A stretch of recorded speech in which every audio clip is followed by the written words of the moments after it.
Oh, there we go. I don't know why I freeze sometime. I'm not sure. No, you're good. I just Okay. It's okay. I might freeze from time to time because my Wi-Fi's downstairs, so maybe like I need an extension for my Wi-Fi, maybe. Don't worry. I will absolutely cover for you. Thank you. Thank you very much. Yeah. I mean, many times people have covered for me.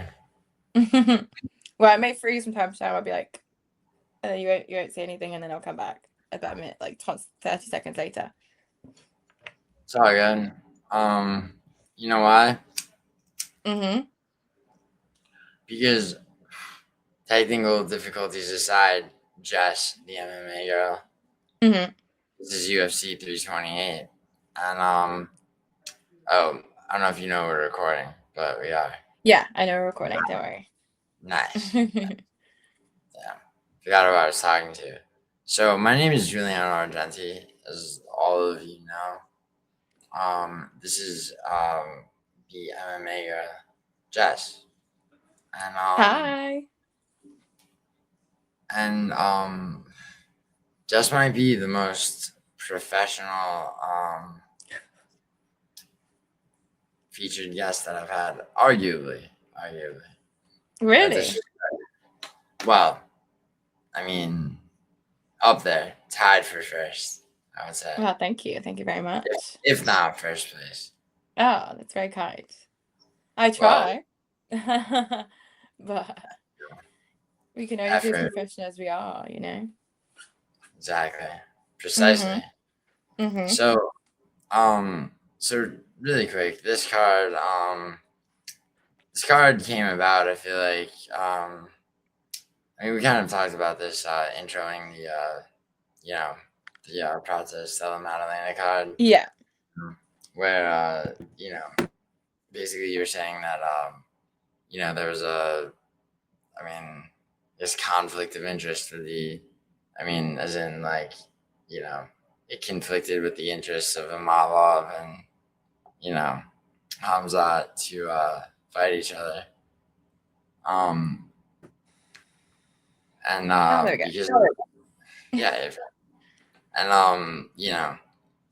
Though I don't know if that's really the reason entirely. I mean, without Strickland's, very dominant performance against Anthony Hernandez, a lot of people faded my Strickland pick in that fight. I was, which I love because, what's better than when a bunch of people are, especially when they owe you money afterwards. And, some of them have to pay you in increments. It's just but it's not all about money, is it, Jess? It's not about money, no. It's not always about money. Never. Sometimes, but never. Sometimes. All right. So this card. There's a lot of fights on this card. Some are open and shut. Some are actually fairly complicated. So let's just jump right in, shall we? Let's jump right in. Yes. So we have a early prelims and a prelims card. Yes. So take the card as a whole, starting the first fight being Clayton Carpenter versus Jose Ochoa. Would you like to go first? What do you think? Yeah, why not? For this fight, I mean, it's a great way to start off the card. I think it's a bit close, this fight, honestly. Yeah. But I think I'm veering more towards Jose Ochoa, personally. But I like both fighters. I think it's a great way to start off this card. But I don't know. He's coming off a loss, so maybe he'll give it his all in UFC 328. He may. I don't know if I don't have the odds here. Do you have anything with the odds on? Oh yeah. Okay. So, I mean, Carpenter is a very slight underdog right now, plus 140 to Ochoa's minus 170. Yeah, it's not a surprise to me. But I pick Jose Ochoa, the Canadian, for my pick. He's coming off 1 loss. Carpenter's coming off 2 losses. He did beat Cody Djorden, which isn't hard to do at the moment, but it was a nice victory in the second. I feel like he's got better range. He's a better fighter, all in all. And he's younger, 25 years old. So that would be my pick for the first fight. Clayton will lose this fight for me. What do you think?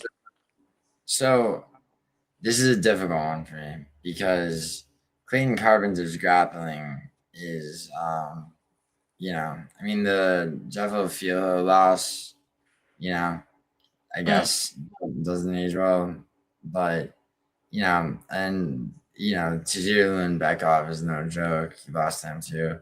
Yeah. He does, after his Contender Series fight though. So he's basically, in his 4 actual UFC fights, he's 2-2. He debuted with a submission by rear naked choke, and then another one against Lucas Rocha. Those opponents are, he basically did what he was supposed to do as a prospect again. For sure. The thing is, so Jose Ochoa has had one less UFC fight, and he's 1-3 or 1-2 rather in his, debut against Loner Kavanaugh was a very rough debut. Yeah, it's a very rough debut. Yeah. Yeah. Wasn't finished. Yes, he knocked out Cody Djorden in his subsequent fight, and then was very much controlled, though he wasn't finished, in a fight against Oscar Mambayev. I am going to take Jose Ochoa, but what worries me about this is that Carpenter, with the grappling, is a threat to Ochoa, who's, has knockout power, much better striker, but Carpenter finds entries, takes it to the ground. Now, it isn't like Jose Ochoa can't, right before his UFC debut, he had a LFA submission by Anaconda.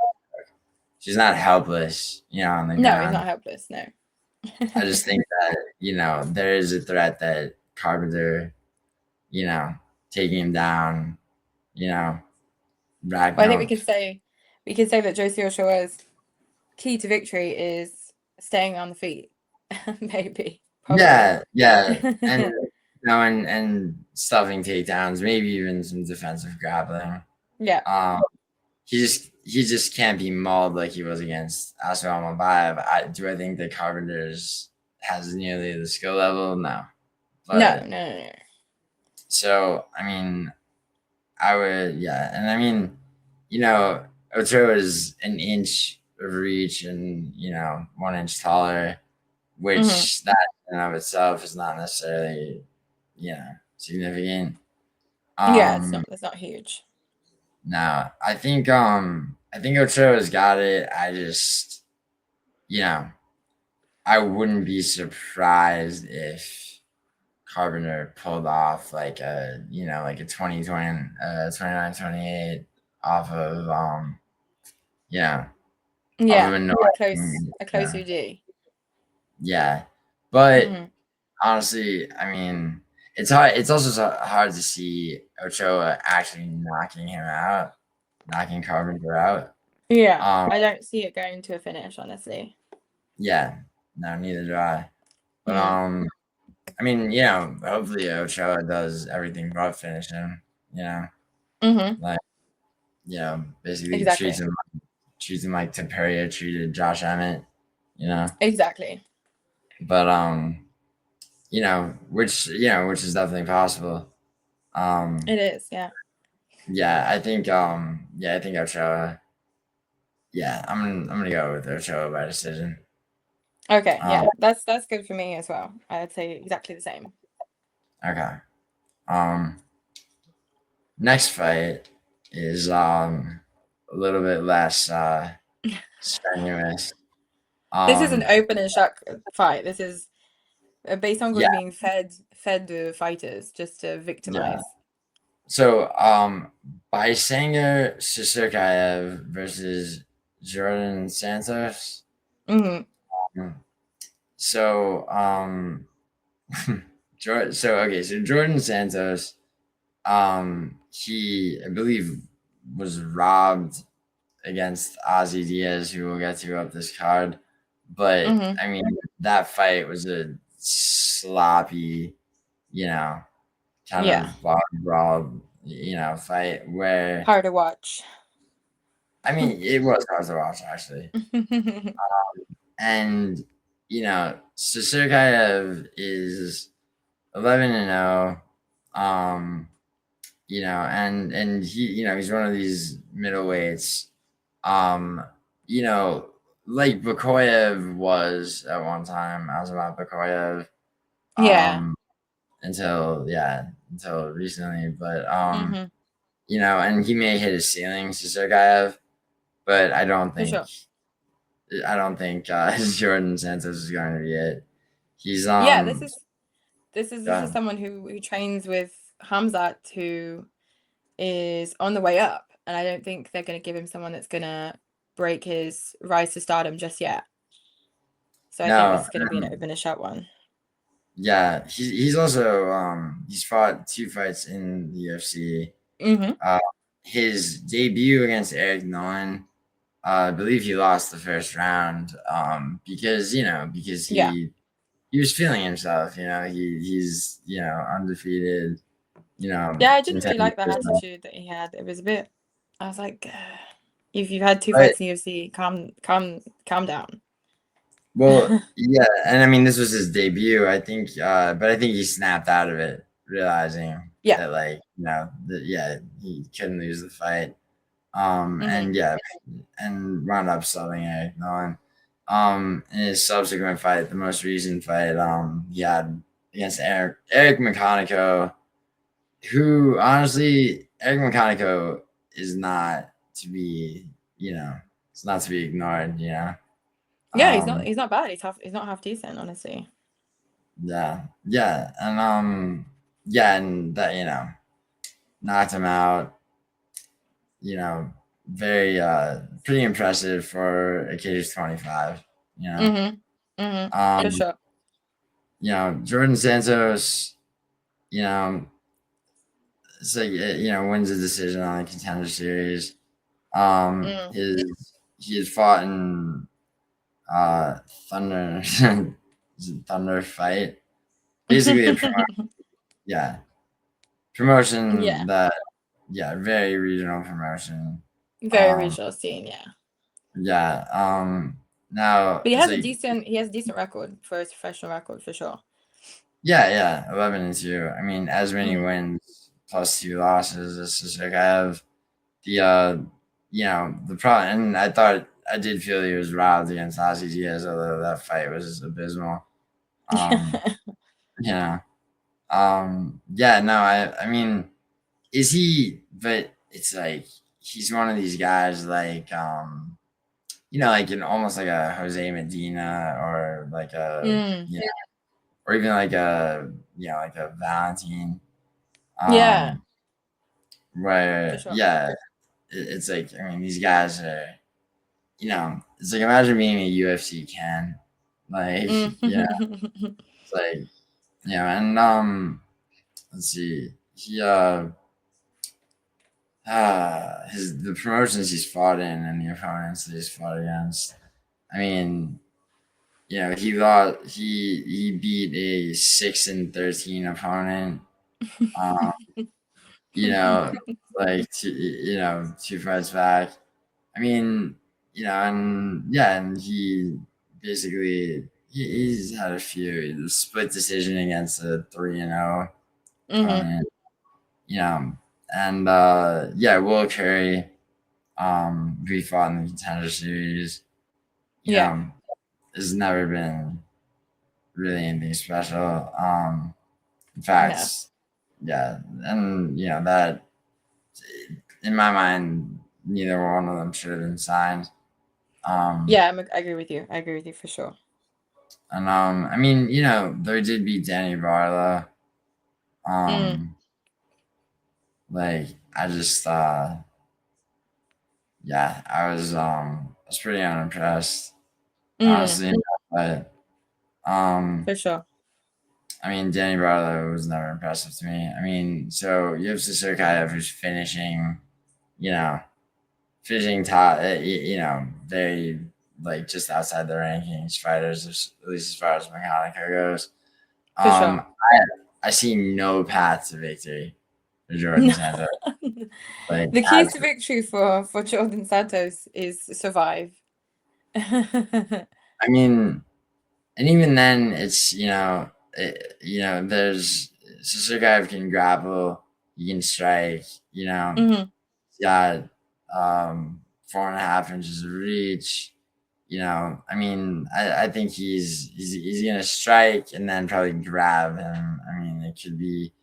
I mean, I think it's gonna be a second round TKO, to be honest, because I think the way that Santos fights is like this bar brawl style, bobbing overhands, and Susurkaev, you do that to Susurkaev. I mean, it's not quite like Jeff Neal, Carlos Prates, but it's like one guy's walking into another guy's. Yeah, I think Baisangur needs like 1 round to warm up, feel his opponent, feel what he's on, the vibe, and then in the second round he just goes for it. If he can in the first, of course, he'll finish him, but he has kind of a vibe where he sort of takes it easy in the first round just to feel his opponent. He won't obviously try and get too much damage taken, but I think I'm feeling your second round TKO KO situation. I think that could be possible, or a submission in the second round. Yeah, from Baisangur. I think. Shout out to any fighter. That's what I was thinking when you were talking earlier. Shout out to the fighters that they're not destined to lose all the time, but shout out to the fighters that stay determined and stay motivated despite them not reaching the heights that some of their idols have reached and they've obviously wanted to reach.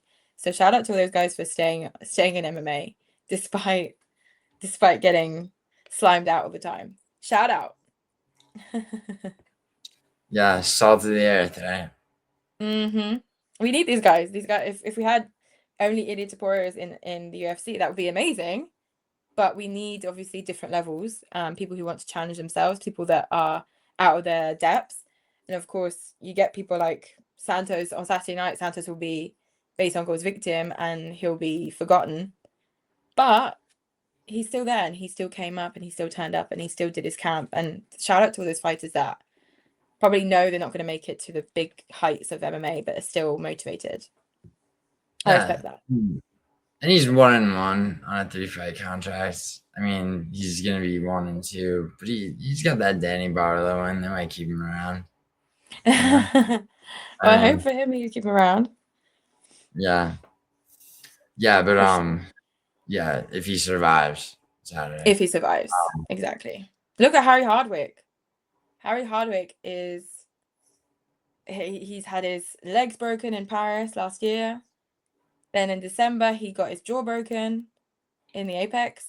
Like he's having a rough time of it. He's having a real rough time, but he's doing really well on social media. So everyone's really interested by what he's doing now. So he's kind of become a star because he gets beaten up quite badly.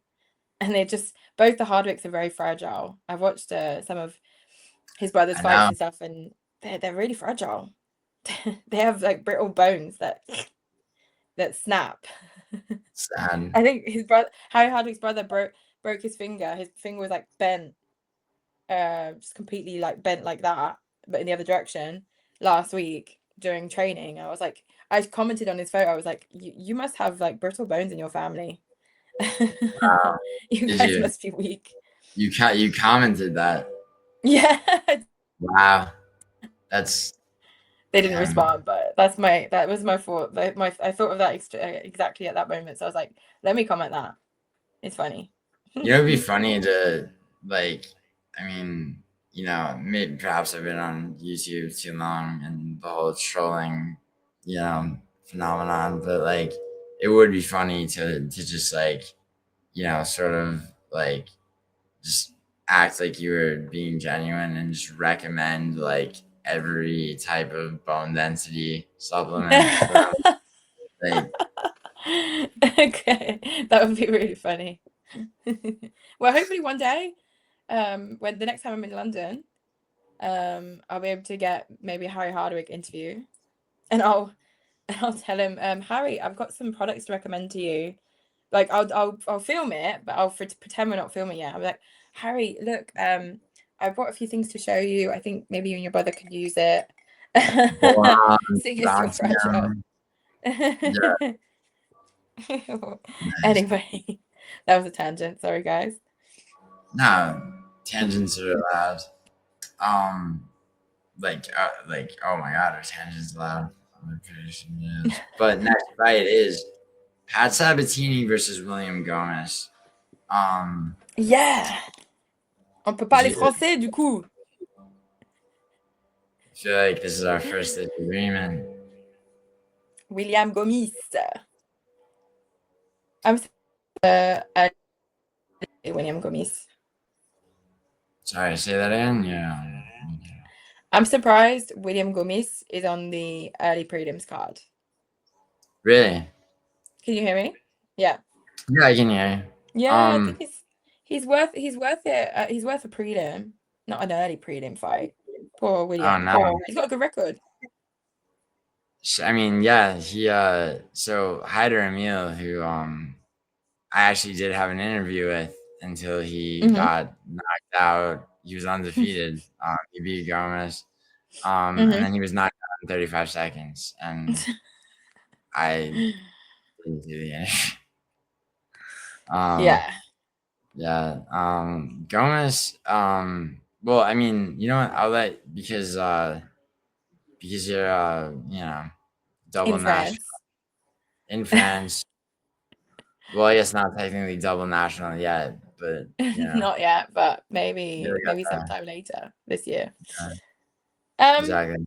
Go ahead. William Gomis. I've already met William Gomis. He's very nice, but will he win this fight against Pat Sabatini? I don't know. Pat Sabatini, of course, has a record of what's his record? Hang on, 21-5. He comes back to the UFC quite often, but he leaves. He comes back, CFFC. Then he goes back to UFC. I'm not really sure what his contract's doing, whether they want to sign him all the time and then end his contract and come back. But he seems a less consistent fighter in terms of his consistency at the UFC. He's obviously winning his fights, but is he getting cut and then coming back? I don't really get it. Or he's doing side quests. Well, his PFFC, those are grappling matches. Yeah. Okay, yeah. So it's side quests like Amosov. Sure.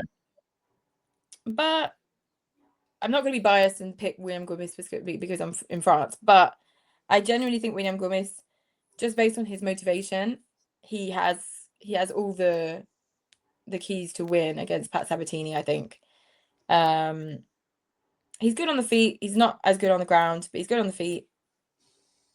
I think that he's got great cardio, William Gomis. He's the younger of the two. Better reach by quite a bit. Height-wise also he's much taller. I think we're going to go with William Gomis, but he's a very decision-y fighter, William Gomis. He has a hard time finishing his opponents. He finishes opponents, but not all the time. So I'm going to go with a UD victory for William Gomis. I don't think Pat Sabatini will fold to a finish from William. I'd be happily surprised to see him finish Pat Sabatini, but I don't think he will. So I think this will go to a decision. He'll probably, get 2 out of the 3 rounds and a UD for William Gomis. What do you think? I think that Pat Sabatini is going to run, and I'll give you my reasons. For sure. William Gomis. So he debuted majority decision against John Owens, split decision against Francis Marshall.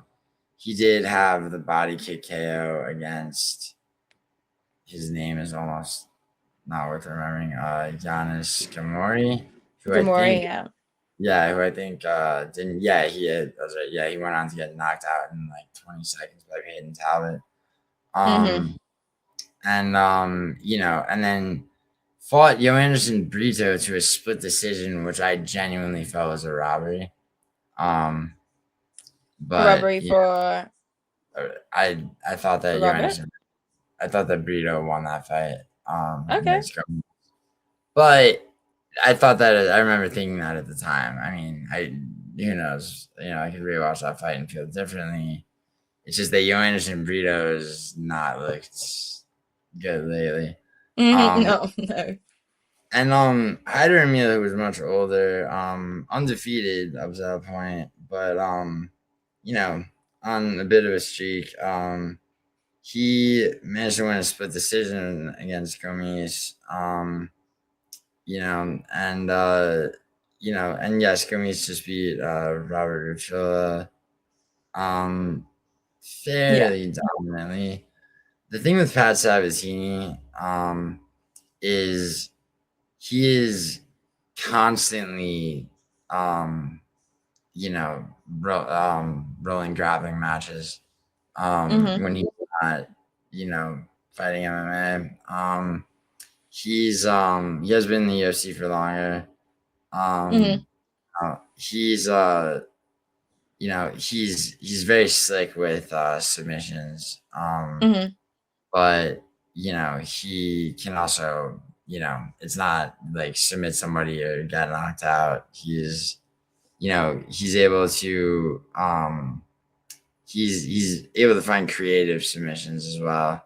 I agree. He coming up, he had some some freak.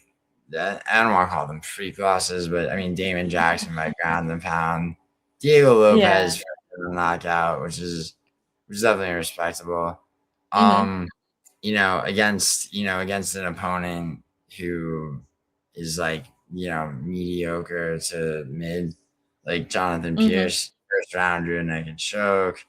Now he fought Joanderson Brito, unanimous decision. Brito appeared to be helpless, to be honest.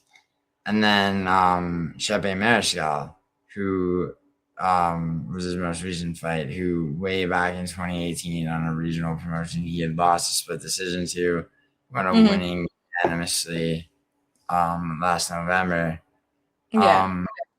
I think Pat Sabatini, even against guys that are looking to take you down and either sub you or ground and pound you, in Mariscal's case, he's a grab you, take you to the ground, and knock you out type of person. For sure. Sabatini's very slick. I think he's fat. I think he's a lot faster. At least if things go to the ground.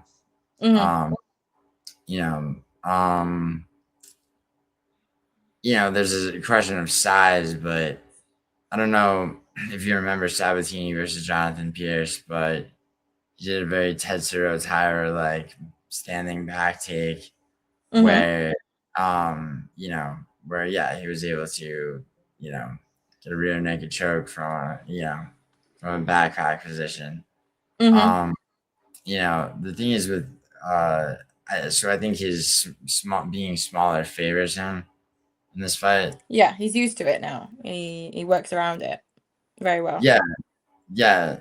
I mean, or even works with it, I would say. Now Gomis, the key for Gomis would be to manage distance and strike.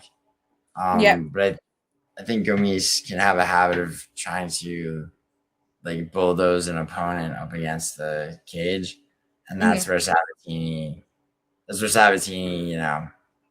Weaves his way in. But definitely for William Gomis, he has to stuff those takedowns and not try and bulldoze his opponent too quickly. He's got to take his time, but land those strikes efficiently, because sometimes he'll attempt so many strikes and he doesn't land many of them. So, and he's a good striker, but I think he rushes things. So that'd be good if he took his time a little bit. I think so too. I think also that you know, if Gomis had, you know, if Gomis was somebody who was known for knockout power, you know, Yeah, I, it would be less of I'd be less confident a little bit, but but he's not, so you can be yeah, confident. yeah. I mean, just in that Sabatini, he's hunting for submissions, like, you know, and whether or not he gets one, if you're hunting for submissions, then you might have your opponent on the ground stopping a submission, Yeah, you're and getting points still, yeah, a couple of rounds of that, and it's and over. yeah. So I have to say Sabatini first Good shout, disagreement, good shout. and although William Gomis' nickname, which is Jaguar, Yeah. like better than Blackjack for all. Black Jag. I like the Black Jag. I like it. But I'm a fan of Carlos Ulberg, so I'm a bit biased. Yeah, no, I'm a huge fan of Carlos Ulberg. I've been saying the Carlos Ulberg.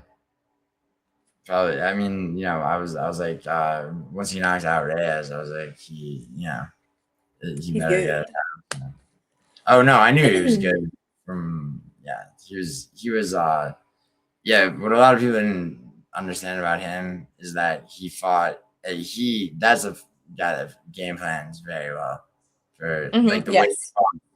When he fought Menafield, he knew Menafield would try to blitz him, so he runs, turns around, 12-second KO. Then Yeah. Ozdemir is a guy where it's like if you leave yourself open to counter strikes, you're dead. So Exactly.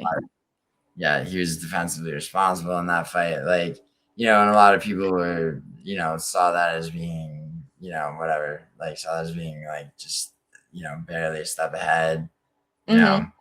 Like I'm gonna need to rewatch the Carlos Ulberg versus Jan Blachowicz fight, because I was in London for that fight. I was in attendance, and at the time, I didn't see Carlos winning that when they held up his hand. I honestly didn't. I'm gonna have to rewatch it. I'm happy that he did, of course, because he got the title shot after beating Reyes after that fight. But I don't know. I didn't feel like he beat Jan Blachowicz convincingly to me. Carlos Ulberg, but I think Jan had a slightly more dominant round, and then the other two, which scoring it, I did give to Ulberg. Like it was a barely, it was like it was the type of round, it was like 2 rounds of like a Bo Nickel, Paul Craig. Yeah. Yeah, for sure. So yeah. All right, so you have Gomis, I have Sabatini. I like it. We'll check back in and see who's right. No, you should, by the way, you should do a fight companion because I need to do that. Because one thing that I'll do with a lot of other people that have channels is it could be one fight, or it could just be like, let's say we wind up with 3 disagreements, right? Winner like 2-1 or 3-0. Loser donates whatever $5 to winners.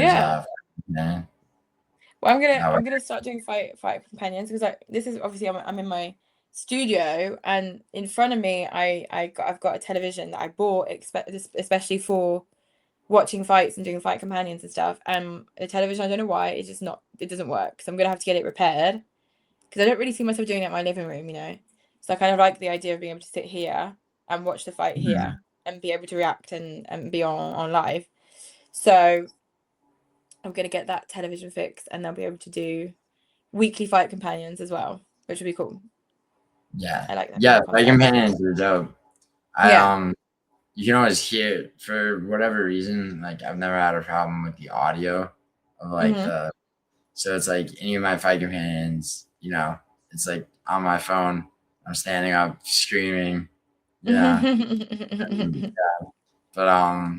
fight companions are a good time.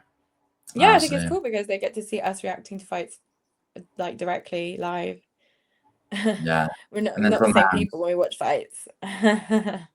Well, yeah, there's that, and then you get in too deep or not too deep. You're just the right amount, and Yeah. and you spent the week up to it debating, arguing, agreeing, whatever, and some of the people in the chat who told you that Sean Brady was gonna beat Michael Morales, like it's like, where's your boy now? Yeah. There'll always be a fight like that. People always want to say the contrary when the outcome is obvious. By the way, question, and then we'll go back onto the last fight of the early prelims fight card. But I just came out with my video on UFC. My video. If Carlos Prates, because Carlos Prates has said he doesn't want to wait until he wants to wait, until Ian Gary versus Islam happens, and then he'll fight the winner. But wait, who said that? Prates? Huh? Prates said that? Yeah. Prates said that, yeah. Prates doesn't want to fight until that fight has happened. Is that official? Gary's no, it's not official. That's what Prates is saying, and I think that because he's close friends to Ian Gary, I think it's probably sure, 100%. Prates is friends with Ian Gary? Yeah. When I was at UFC London last year, they were sitting together. They're best friends. I feel like Morales versus Gary needs to happen. Well, I feel like Morales versus anyone needs to happen. Morales versus Kamaru Usman, Morales versus Carlos Prates, Morales versus Ian Gary. All of these people, they need to face Morales because Morales love watching him fight. Yeah, and I would almost rather, because things come out in the wash regardless, I would almost rather they give Kamaru a title shot against Islam. It's now whenever. And do Morales versus Gary. It would be worth it to me for Gary to get knocked out. Because, I mean, look at the difference between Gary versus Jeff Neal and Prates versus Jeff Neal. I mean, it's, Ian Gary. But my question was going to be, because a lot of people obviously were saying, why not Carlos Prates versus Michael Morales whilst they wait for Ian Gary and Islam to have their fight? Why not? Because that would really determine the next number one contender. That would be good. But I was seeing in the comments, people were saying, oh, Prates round 1 KO for days. And I do not see, personally, and I'd like your opinion on this, I do not see Michael Morales losing to an Ian Gary, to Carlos Prates, personally. I don't see it happening. That fight, see, what I hoped would happen was that Morales would fight Gary when obviously, as he would, right? Taperi is going to beat Gaethje, and Islam goes down. They do the Islam Ilya fight, right? That would be amazing. Now, like, whether it's an interim belt or whatever, I wouldn't want Prates and Morales to fight each other until it's for a bout, for something. Yeah, because that, and what would the outcome be if they were to fight, in your opinion? They're both from another planet, like, and Shavkat is like, is he ever coming back too? Well, I saw some photos of him and he doesn't look good. His legs look shot. Yeah, no, I saw that photo, but so let's assume he's out. Honestly, see, it's like I need to see Morales fight one more time because it's like Prates glides around in the power he had. It was almost like, dude, he was brutal. He was subjugating. Yeah. There was a moment where Jack was like this against the cage, and he was just, it looked like he was fighting for dear life. He was just holding on for dear life. And Prates, when Jack was like this, Prates was just jabbing, just light jabbing to see, is he going to react? Okay, he's not reacting. And he comes in with the elbow. And you're like, wow, he's just brutalizing him. what he did to his leg. He kicked his leg. The pain in JDM's face. Yeah. And the late stoppage too was. Yes, thank you. It was, which honestly, like, I'm not to sound sadistic, right? But I was it made me happy because a lot of Brits, a lot of Aussies, right? You know, and you'll meet them. You know, Dougie's Corner from Australia. Who else? Paradox the Chad from the UK. I made it to people. The same guy's telling me that JDM had a shot against Islam, right? Like, it was saying that. Oh my god. Oh yeah, no, yeah, and yeah, I mean, I just had to. It's like, okay, JDM's alive, right? Yeah. Now, Shout out to JDM for not getting submitted. That's, all respect to him. But submitted. getting submitted by Islam. Shout out. But for me, JDM is not as good as people were thinking, unfortunately. I always said that, and I mean, he was good, but he wasn't, Yeah, like the championship level has risen, of course, since Islam has joined the welterweight division, but the championship level at the time was not the same as it is today. So, and all the people coming in, like Morales, Ian Gary, Carlos Della Medlena. Gary to me has gotten very lucky. You think? Oh yeah, Bilal, when his last fight was against Bilal, dude, Bilal did very well in that fight, honestly. Yeah, there were moments where, I mean, he was landing combinations to the side of Gary's head because Gary was trying to circle out. I mean, with those Canelo hands, yeah. I mean, I mean, do you need Canelo hands? Damn. No. I mean, the thing is with Bilal, though, I mean, it's like he's, and also, actually, I'm sorry, it's like Kamaru's still around, kind of.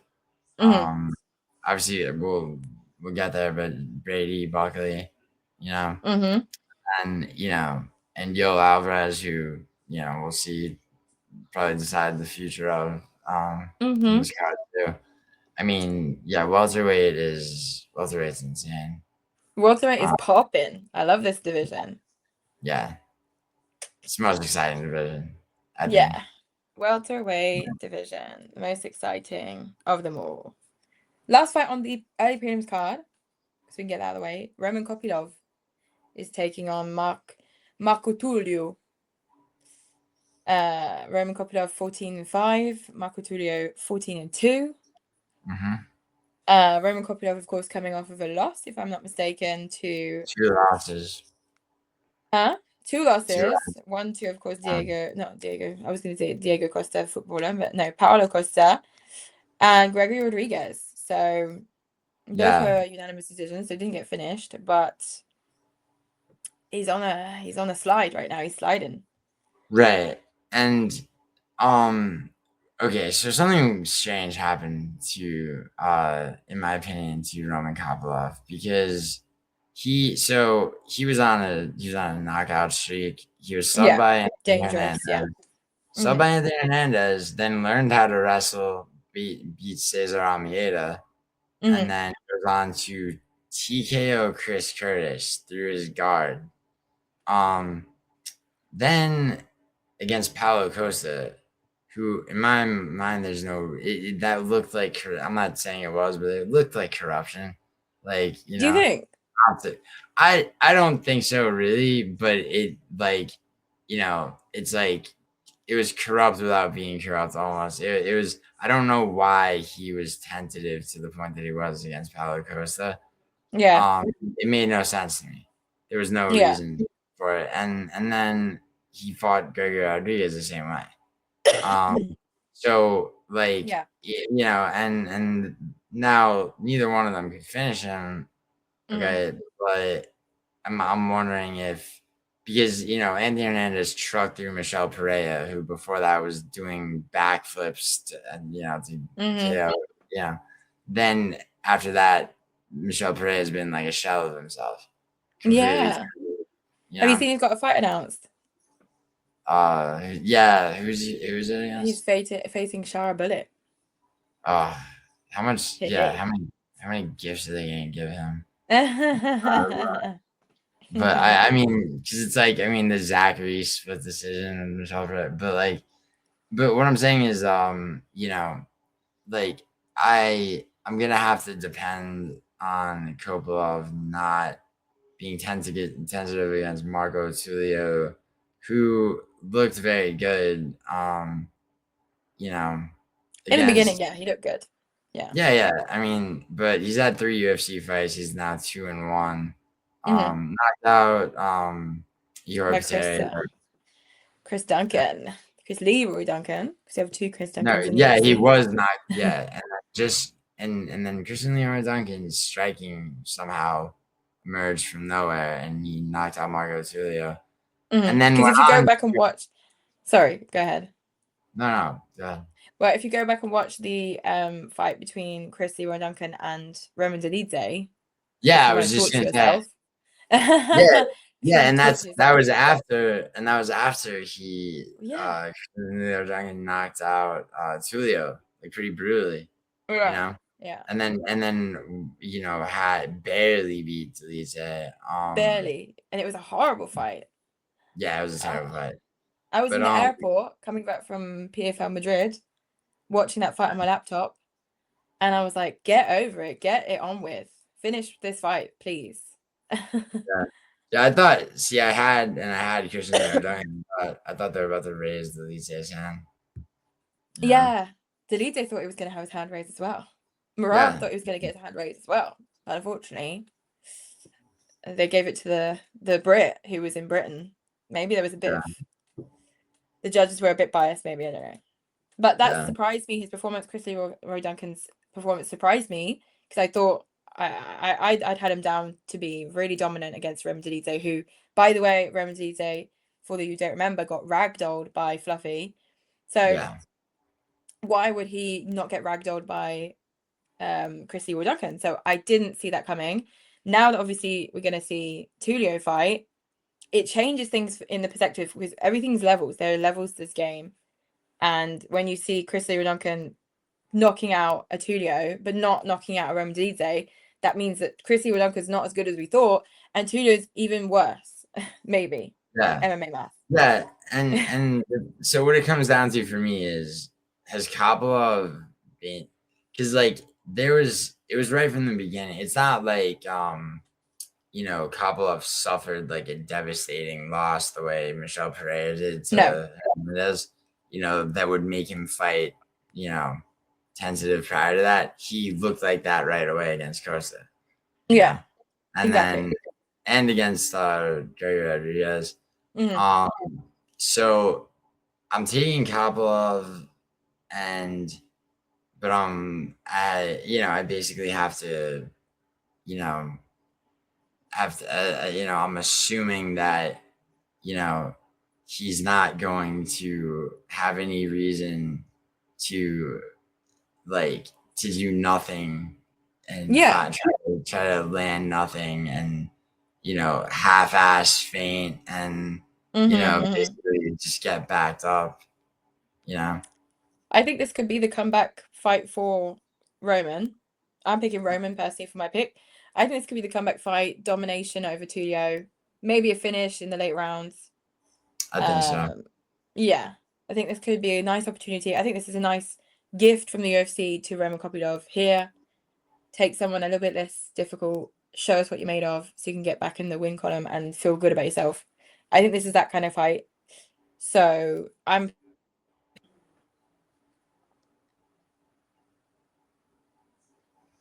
Oh God, hang on. No, yeah. There we go. What do you? Yeah, of course. Okay. Of course. So Roman's your pick as well. Yeah, I'm thinking probably 3rd round TKO, to be honest. Yeah, That's quite realistic, for sure. And you? That's quite realistic, huh? Then we have UFC 328, the prelims. We have Jim Miller. By the way, Jan Blachowicz versus Bogdan Guskov cancelled. Very unfortunate. I know. I was at 323 live. And watching the first fight, which fucking draw. Like, it was so okay. The first round though was close. It was very clearly Bogdan's round. Yeah. I mean, so and then the second was dominantly Bogdan's, and the third was dominantly Jan's. But yeah, draw, dude. These, and then since in the Paramount era, these like token draws, Yeah. I think it's Derek Cleary is responsible for most of them. So not a surprise. Yeah, I might have to figure out his whereabouts. That would be nice. That would be cool. If we don't hear from him, you guys know what happened. Yeah, the UFC got so much better. Yeah. But that was just a side note, of course. But first fight on the prelims card, we have Jim Miller coming back. The ancient Jim Miller coming back against Jared Gordon. Jared Gordon, who would be the veteran fighter in this fight if it wasn't for the fact that he's younger than Jim Miller, but Jared Gordon is 37, so he's on his way out as well. I can't remember because I sometimes mix up. I know Bruce Buffer said he definitely wants to retire after UFC 400 because he wants to be able to say he's done 100, 200, 300, 400. But I feel like Jim Miller, he may have said the same thing. I'm not sure if you remember. But he's on his way to do the same thing. So is Jim Miller willing to stay up until UFC 400? Is that going to be too far? I don't know if that's what he said. That is, Jim Miller is 42 years old, right? So Cub Swanson just retired on a knockout, right? Against Nate Landwehr, who's obviously wasn't young and was dusted, right? Needed to retire too. Should have put the gloves down as well. Age, see, it's like when somebody becomes washed, right? Age is tricky because you have Ayman Zahabi, who I wouldn't call him washed at 38, and then you have Chito Vera, who's I believe 32, maybe 33. And I think he's 33. Yeah, I mean, I think you could see him fading as early as the Pedro Munez fight before he fought O'Malley. Like for sure. Would have finished Pedro Munez. So like he got the O'Malley fight because he'd already and they wanted to give O'Malley a layup title defense, of course. But I think so. Jared Gordon, what was like Jared Gordon? Yeah, he's from. I mean, I grew up in New York City. Jared Gordon, New York. I mean, he like also just the way he fights always he's I fuck with Jared. Yeah, he's a decent fighter. I fuck with him too. Jared Flash Gordon. He's a good one. I think Jim Miller. So Jim Miller is hard to finish actually. As of late, I mean, part of that has to do with the matchups they've been giving him. And I think also he's probably thinking, I'm on my way out. I'm 42. I cannot get finished right now. That would be too bad for my health. Right. And I mean, he did now he lost to Chase Hoover in his last fight by decision. For that he did, I mean, round 1 sub by guillotine on Damon Jackson. Before that at UFC 300, he was pieced up by Bobby Green, but not finished. Two finishes before that, rear naked choke on Gabriel Benitez and a 23-second first round knockout by TKO against Jesse Butler. I mean, he's very, I mean, he's hit or miss into his old age.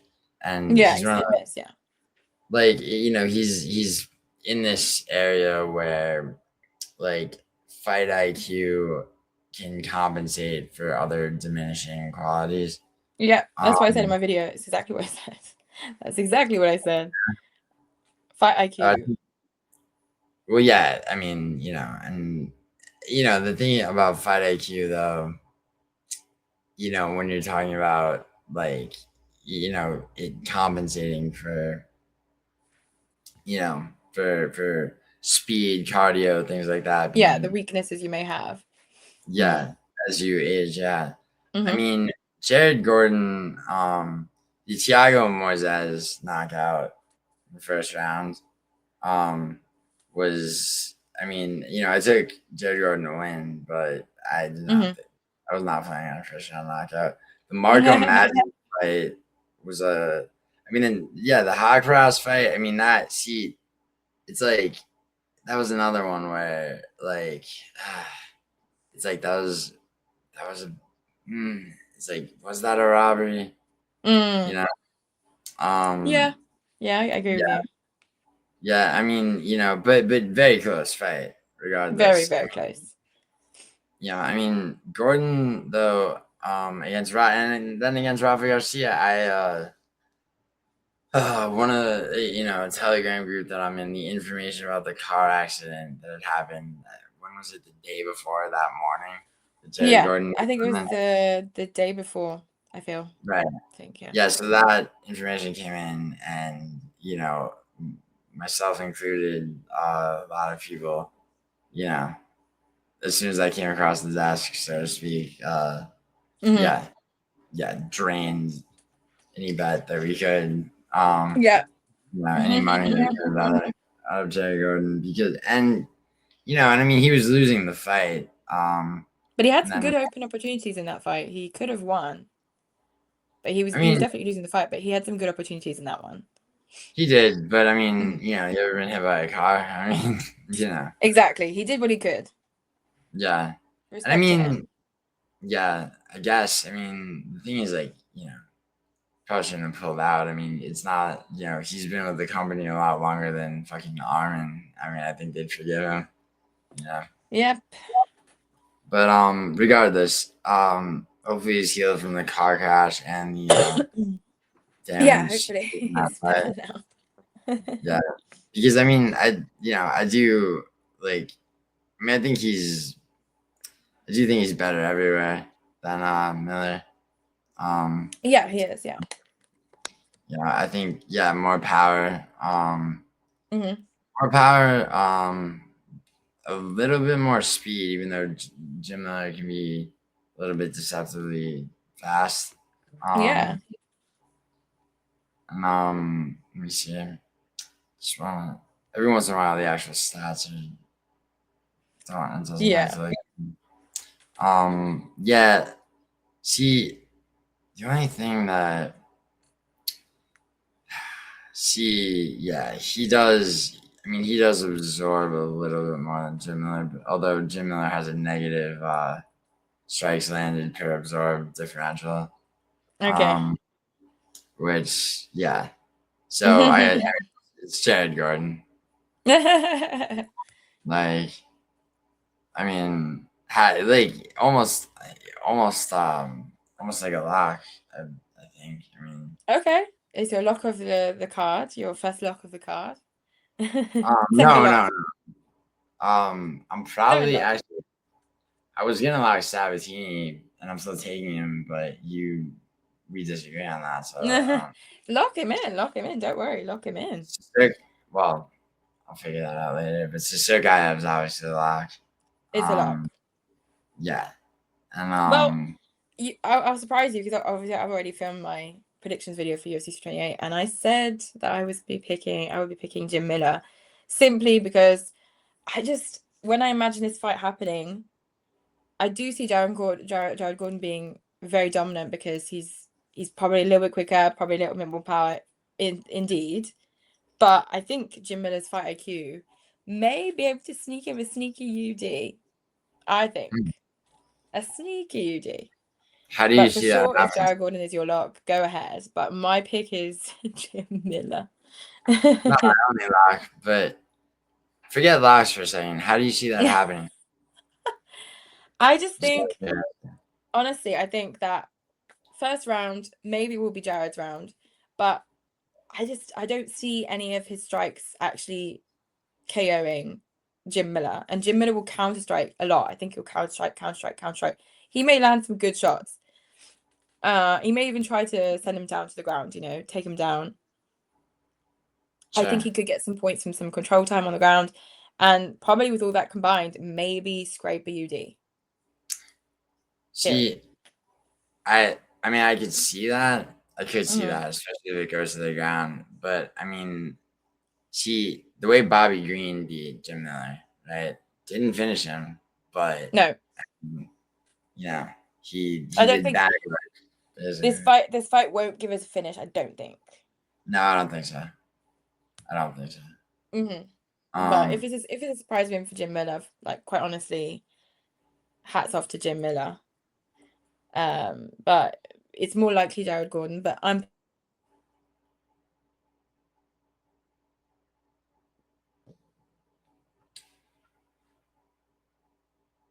She's taking Jim Miller, people.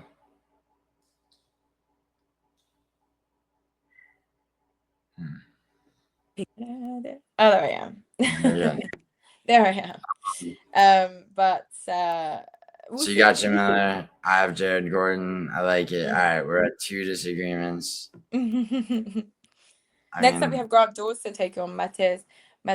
How do you say this? Mateusz Rębecki, of course, who I think he got not fight of the year. Was it fight of the year last year? 2025, his fight with Chris Duncan at the Apex. Or maybe it was just fight of the month. But it was one of the best fights of the year. The Oralby fight was better, in my opinion. Did you think?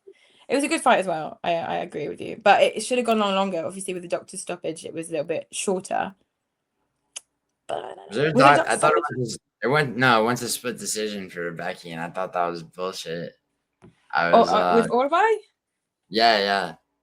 I was yeah, they gave it to Rębecki. I was so mad because I don't give a fuck how swollen Oralby's eye was at the end of the first. Like, he got hit maybe 3 times.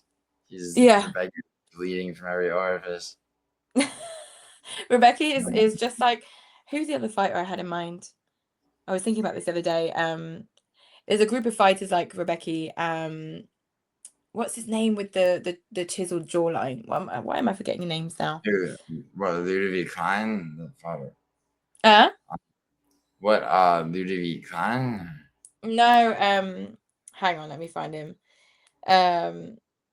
When I forget names, it's obviously in my head, but I've forgotten it. What was his last fight? Hang on, let me just think of this, because I've got his face in my head. I just need to think about who he fought last. Just think about his chiseled jawline. You know the chiseled jawline I'm talking about. He was on a card recently as well. Hang on. Let me get this up. Because there's a group. What I was about to say was there's a group of fighters for me that are just, you touch them once and they just literally blood everywhere. Hang on. I mean, and blood everywhere, blood vessels, everything. Let me just look at the what weight class? Huh? What weight class? Do you remember lightweight. What weight? Oh. Yeah, lightweight. Who was on these cards? Hang on. It wasn't on this card. Was on this card. As soon as I see his name, I'll be like, damn, why didn't I know that?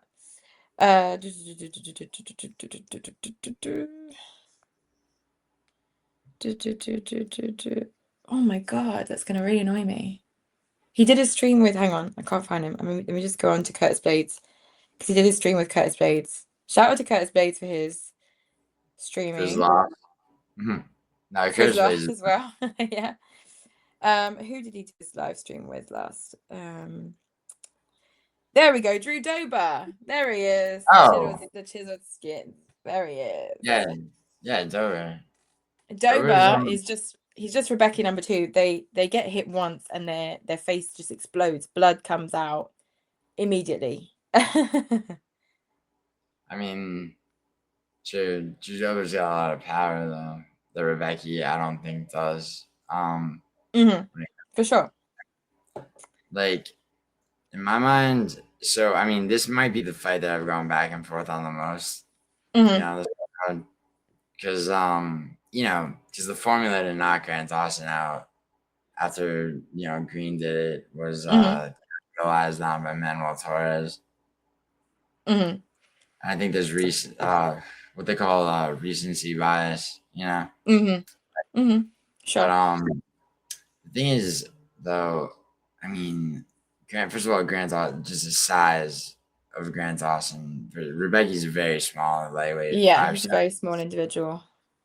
Yeah, 66-inch reach. So it's a 6-inch reach advantage, 3 inches of height for Dawson, Mm-hmm. and which means he could last as long as he has to on the feet, keeping it at range. I don't think Mm-hmm. Rebecca's getting a knockout shot on the feet before Dawson takes him down. No, yeah, exactly. Now Rebecca can grapple, and you can grapple Mm-hmm. well enough that I can't take a sub. No, I You don't think can't so. really take a finish at all. No. But I have to take Dawson. A Grant Dawson, UD. I think we can Yeah, agree on that one. For sure. nice. It won't be like the most exciting, I don't think. It may be a secret banger, who knows? But when you got fights like this, I think it could go either way. It could be just a UD, quite a simple fight, not very entertaining. But this could also go the other way. And this could be a dog fight. Yeah. I hope, Yeah, of course, maybe. it's a dog fight for sure. Then we have Joel Álvarez taking on Amosov, Yaroslav Amosov. If I'm not mistaken, Amosov, he's a good friend of Alexander Usyk. Yeah, And I think so. I think it was before or maybe during his time in the UFC, but I think it was maybe before he joined the UFC. I think Alexander Usyk even did a video with him saying, "This guy will be a UFC champion one day. Sign him, Well, Dana. Sign him." he was in. I mean, he was he's one of these last generation Bellator guys that gets very much gifted into the UFC, and he's looked good in his debut, but MVPs look the best of all of them, which is not even that good. It's not saying much, Pitbull, no. yeah. I mean, it's possible that Pico, after that initial loss, could do something. But Well, Aaron sorry, Pico, wait, I was like, oh, hang on, 1 second. I was like, you need to make a statement here. He did make a good statement against Pitbull. I'm not going to take anything away from Aaron Pico, but I wanted more from him, having lost the way he did against Leon Murphy. He needed to come back a bit stronger than he did against his job. He did his job. Yeah, I mean, he did a lot better than Patchy Mix. Oh, Yeah. God. He didn't even win his first fight in his first return fight to the cage in Ryzen. He didn't even win. Of course he didn't. Yeah, of course not. He's a hopeless fighter, unfortunately. Yeah, But I mean, so Amosov, I was skeptical of a bit. And it's like, yes, he, Anaconda choke over Magni. I mean, at this point, it's like, is that, is that really an accolade that we can celebrate? I mean, yeah. I mean, he does have only one loss to Jason Jackson by knockout. Thing about Joel Álvarez to me is that you have a much larger fighter physically, right? And Álvarez is a finisher. Oh yeah, I mean, well, since moving to welterweight, he's only had the Vicente Luque fight, but he did everything but finish him. He did everything but finish him, exactly. Yeah, and I mean, he can launch knees, he can kick at range, and on the ground, Joel Álvarez is not helpless against Yaroslav. No, he's not. That's that's actually something that I had to make sure of. Like, my back and watch. But yeah, well, he's so. My pick for this fight officially is not Joel Alvarez. It's of course Amosov, but it's not a toss-em, but it's close. But for me, Amosov will have the edge here. I think if he gets a late submission, that could be definitely possible. I think he'll wear him down. He'll wear Joel Alvarez down until he can maybe get a late submission in that fight. But I think it's more likely he'll get a UD. I think most fights are getting UDs in this. Yeah, I mean, there's definitely a fair amount that I see going that way. Others, it's just the conservative. Yeah, it's the logical move to make. But you really see Alvarez getting subbed. I could see it happen. I can see. But it's more likely that will go to a decision. Right. I can see Álvarez subbing Amosov, to be honest. Possible. Also. But what I think is gonna happen is that I think that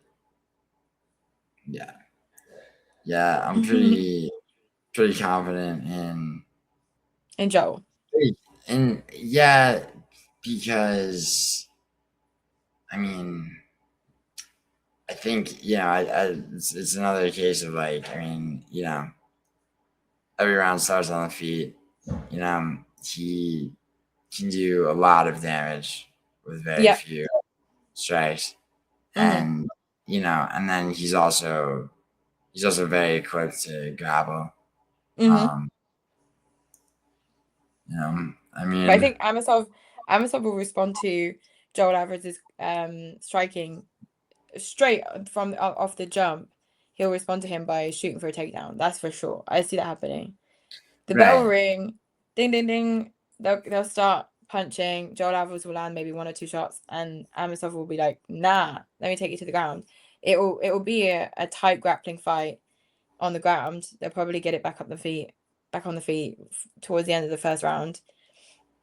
But yeah, it could go your way. It could go Joel Alvarez's way. But I'm gonna.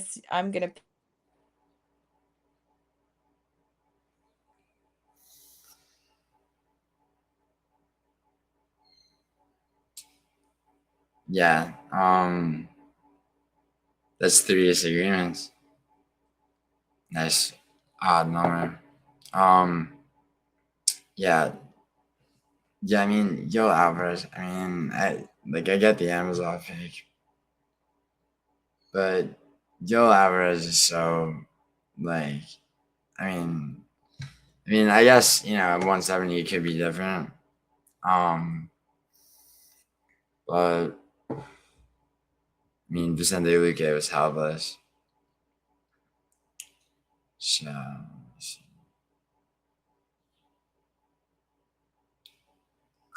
I don't know. Jesse's experiencing French technical difficulties. So, damn. 3 disagreements, yeah. What's going on? There she is. There I am. I don't know what happened there. It just completely crashed. No, you're good. Okay. I mean, couldn't be worse than picking Amazon. No, you actually might be right. I mean, it's gonna be a question of like, Alvarez is gonna have to attack like very relentlessly on the feet to start. I don't think. I mean, it's like, can he handle himself on the ground against Amosov? Yeah, it makes me nervous. Yeah. I think he knows he has a massive, he's aware of his own knockout potential. So I think he tries to keep it on the feet. I'll be texting you during the fights with the fights that we weren't agreeing on. We'll see. Yeah. That'll be very funny. I'm like, you got it right. Well, we have 3. I mean, we have 3 now. So Because I mean, if we have 4, there's always a chance of a draw. But if we have a nice odd number, Mm-hmm. 5 would be crazy, but it could happen. Well, obviously for the next fight, Ateba Gautier versus Ozzy Diaz, we do agree on this one. Of course, this is a lock of the card. I don't know, Ateba man. Gautier. Ozzy Diaz is pretty dangerous. Do you think? Oh my god! No, I'm joking. I'm joking. I'm joking. completely fucking ridiculous He's being nonsense. fed to the wolves. He's being fed to the wolves. Of course he is, because he got that little robbery win over Jordan Santos. So I mean, I was telling you on the phone, how many gamblers are just like, just hitting, the plus 675. I mean, there's have it at plus 850. And then trying to turn around and back engineer some justification for people you never want to meet if you're gambling addicts. But yeah, no, I mean, one thing that is a little annoying about this fight is that it's like, so Gautier, like, obviously the UFC is like, they're building. They're big on him. Yeah. Yeah. I mean, so he debuted against Jose Medina, first round knockout. Robert Valentin was running terrified, first round knockout. Brutal. Yeah. Tristan Vines, first round knockout. And then Pulev, wins a decision, 30-27. That was the blimp in the road for Ateba. That was the blimp. We didn't see that coming. I didn't see that coming personally. I mean, I thought it would be a test, but it's like you still want a unanimous decision, 30-27. Yeah. And so now his what is this, his fifth? Yeah, his 5th UFC fight.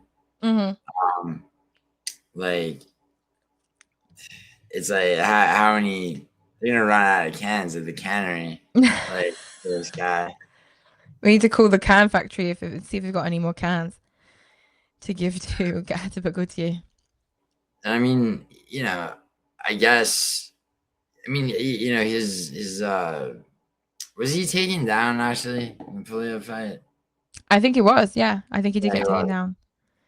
Yeah, I mean, he wasn't helpless. I mean, no, he's a beast. He can't be held down that long. No, he's an absolute animal. He's a unit. I don't see him finishing him in the first. He could finish him in the first, actually. I don't see this going to the 3rd round, so I'm gonna be. I'd say a 2nd round KO. Yeah. But this could be finished in the first too. I think I'm gonna go with 1st round because Jose Medina, prior to Gautier's debut against him, had I don't think he'd ever been finished. I mean, he's been stopped, I believe. And then Zach Reese just did bag work on him for 3 rounds. And his durability was all he brought to the table, and then Gautier knocked him out in the 2nd round. Yeah. I'm not like. So yeah, I mean, Ozzy Diaz. You saw Ozzy Diaz and Jordan Santos fight each other. Like, fight Gautier that way. Yeah. Well, that's a lock. That's a lock for us. Yeah. 100%. On this one. And that's it for the prelims card. We got through it. Main event, Jess. Your main card, Jess. Not main event yet. No, sorry, main card yet. Yeah. So yeah, should we kick into the main card? Yeah.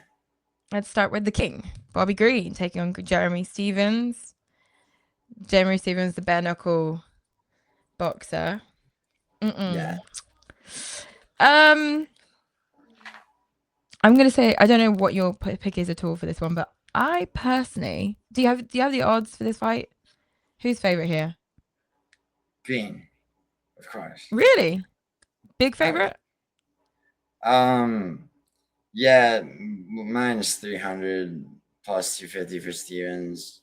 I mean, but that's the odds makers wanting you to, take Stevens as an underdog. I was gonna say I'm picking Stevens. That's hilarious because the one person that I know that's picking Stevens that like really has no logical argument for it, and I can actually make one, but which is just that maybe a quick because power is the last thing to go, and it's like I mean people give me shit because it's like I say that a lot. Yeah, but it's true. Yeah, I know. Facts. Yeah, and I mean that. Yeah, I mean it's just that Stevens hasn't fought or hasn't won a competitive MMA fight in so long. I think Bobby Green's faster, even though they're the same age. I think Green is faster. If he were coming off the Lance Gibson Jr. fight, right, I might think twice. But the way he looked against Huber, I mean Jeremy Stevens. I mean, it's so hard for me to pick him at all, or even see a path to victory for him, unless it's a first round knockout. Sometimes, quickly. yeah. Sometimes I don't have an explanation for this one.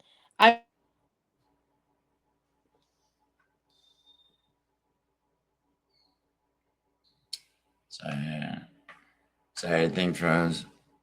I wonder if yeah, you might. There I am. Oh, there you go. I don't particularly have an explanation for my choice, apart from the fact that Jeremy Stevens, I think, honestly, he could get a knockout on Bobby Green. I think his game plan will be go in, go hard, right at the start, and it could work for him. That's my only reasoning here. I often pick Bobby Green when I see him in a fight, and I just sometimes I come up short when I pick him. So this time around, I'm not picking Bobby Green. That's why, just to say. Really? So you didn't have Green against Zellhuber? Against who? Zellhuber. Daniel Zellhuber. No, I didn't.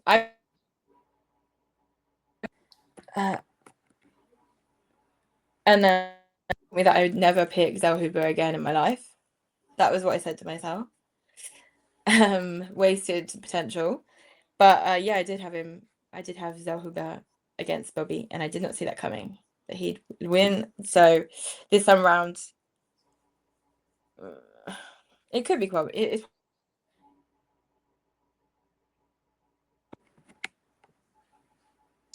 yeah. So yeah, like I said, the Lance Gibson Jr. I mean, that shouldn't have gone split, right? The Lance Gibson Jr. But at all. Bobby Green showboated a lot, way too much for how close a fight that was. Regardless, I mean, but yeah, the Zellhuber fight was. I mean, Bobby Green's one of those guys. It's like when he knocked out Grant Dawson. He was on like a three-ish fight losing streak. Yeah. And then I remember he knocks a guy out who only has one loss and has never been knocked out. So I mean, yeah. Oh. So yeah. Bobby Green's the kind of fighter that loses fights you expect him to win, and wins fights you expect him to lose. So being so unpredictable, I have a hard time choosing him, honestly. But you have a better time choosing Jeffrey Stevens. Yes, I do. This time around, anyways. So you're thinking early knockout? Early knockout, yeah. Nice. That brings us out to 4. Out cold. Yeah. Like Bobby Green was out cold against Mauricio Rufy, out cold against Jeremy Stevens. Yeah? Yeah, KO. Like actually. So like how far into the fight? What round? First or second? He needs to get in. He needs to get it done quick. So first or second. Yeah. Damn. You just need to work around Bobby Green's weird techniques and all his trash talking whilst you're fighting him. You just need to ignore what he's saying and just, get through the guard and get that KO. I mean, can Jeremy Stevens do that though? You never know. So this is another fight we were disagreeing on. So this is 4, right? Yes. Yeah. Okay. There may be some others. Next fight, Sean Brady. Sean Brady. Joaquin Buckley. Who are you picking on this one? Sean Brady. Ah, but there you go. Oh, yeah? I'm picking Joaquin Buckley. So I want to pick Buckley, right? But another thing with recency bias, right? I mean, True. It's like Joaquin Buckley, TKOs and everything, but like he's not Michael Morales with the Michael Morales, and he also was controlled round after round by Kamaru. I don't. Now his takedown defense is not to be ignored, but in all seriousness, I mean, Sean Brady, all he does is find entries, take you down, and submit you or try very hard to submit you. Yeah, for sure. I think Joaquin Buckley will be able to work his way around the grappling with Sean Brady. I think that Sean Brady will obviously shoot for a takedown as soon as possible, but Joaquin Buckley has a great takedown defense. I think that initially Sean Brady will get a bit confident because he's able to take Joaquin Buckley down. But don't forget, obviously, Joaquin Buckley held his own still against Kamaru, even though he got obviously dominated. He wasn't submitted. He got through that fight. It was 5 rounds, if I'm not mistaken, as well. So he got through 5 rounds with Kamaru, who is one of the best wrestlers in the UFC. Arguably older now, but still.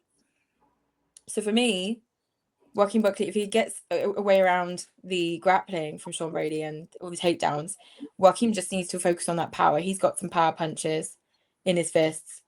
And I think that he may want to, whilst he's not obviously Michael Morales, he will want to follow the blueprint that Michael Morales has set out how to beat Sean Brady, just as Bilal Muhammad did. And Bilal Muhammad is nowhere near as tall or as powerful as Michael Morales, but he still managed to. So for me, Joaquin Buckley by KO in the second or third. There you go. Really? So, okay. So the thing about Bilal versus Brady, though, is that Bilal got Brady to trade in the pocket. Yeah. Bilal's a different type of animal. Yeah. Yeah. And because he knew Brady had underestimated his striking, right?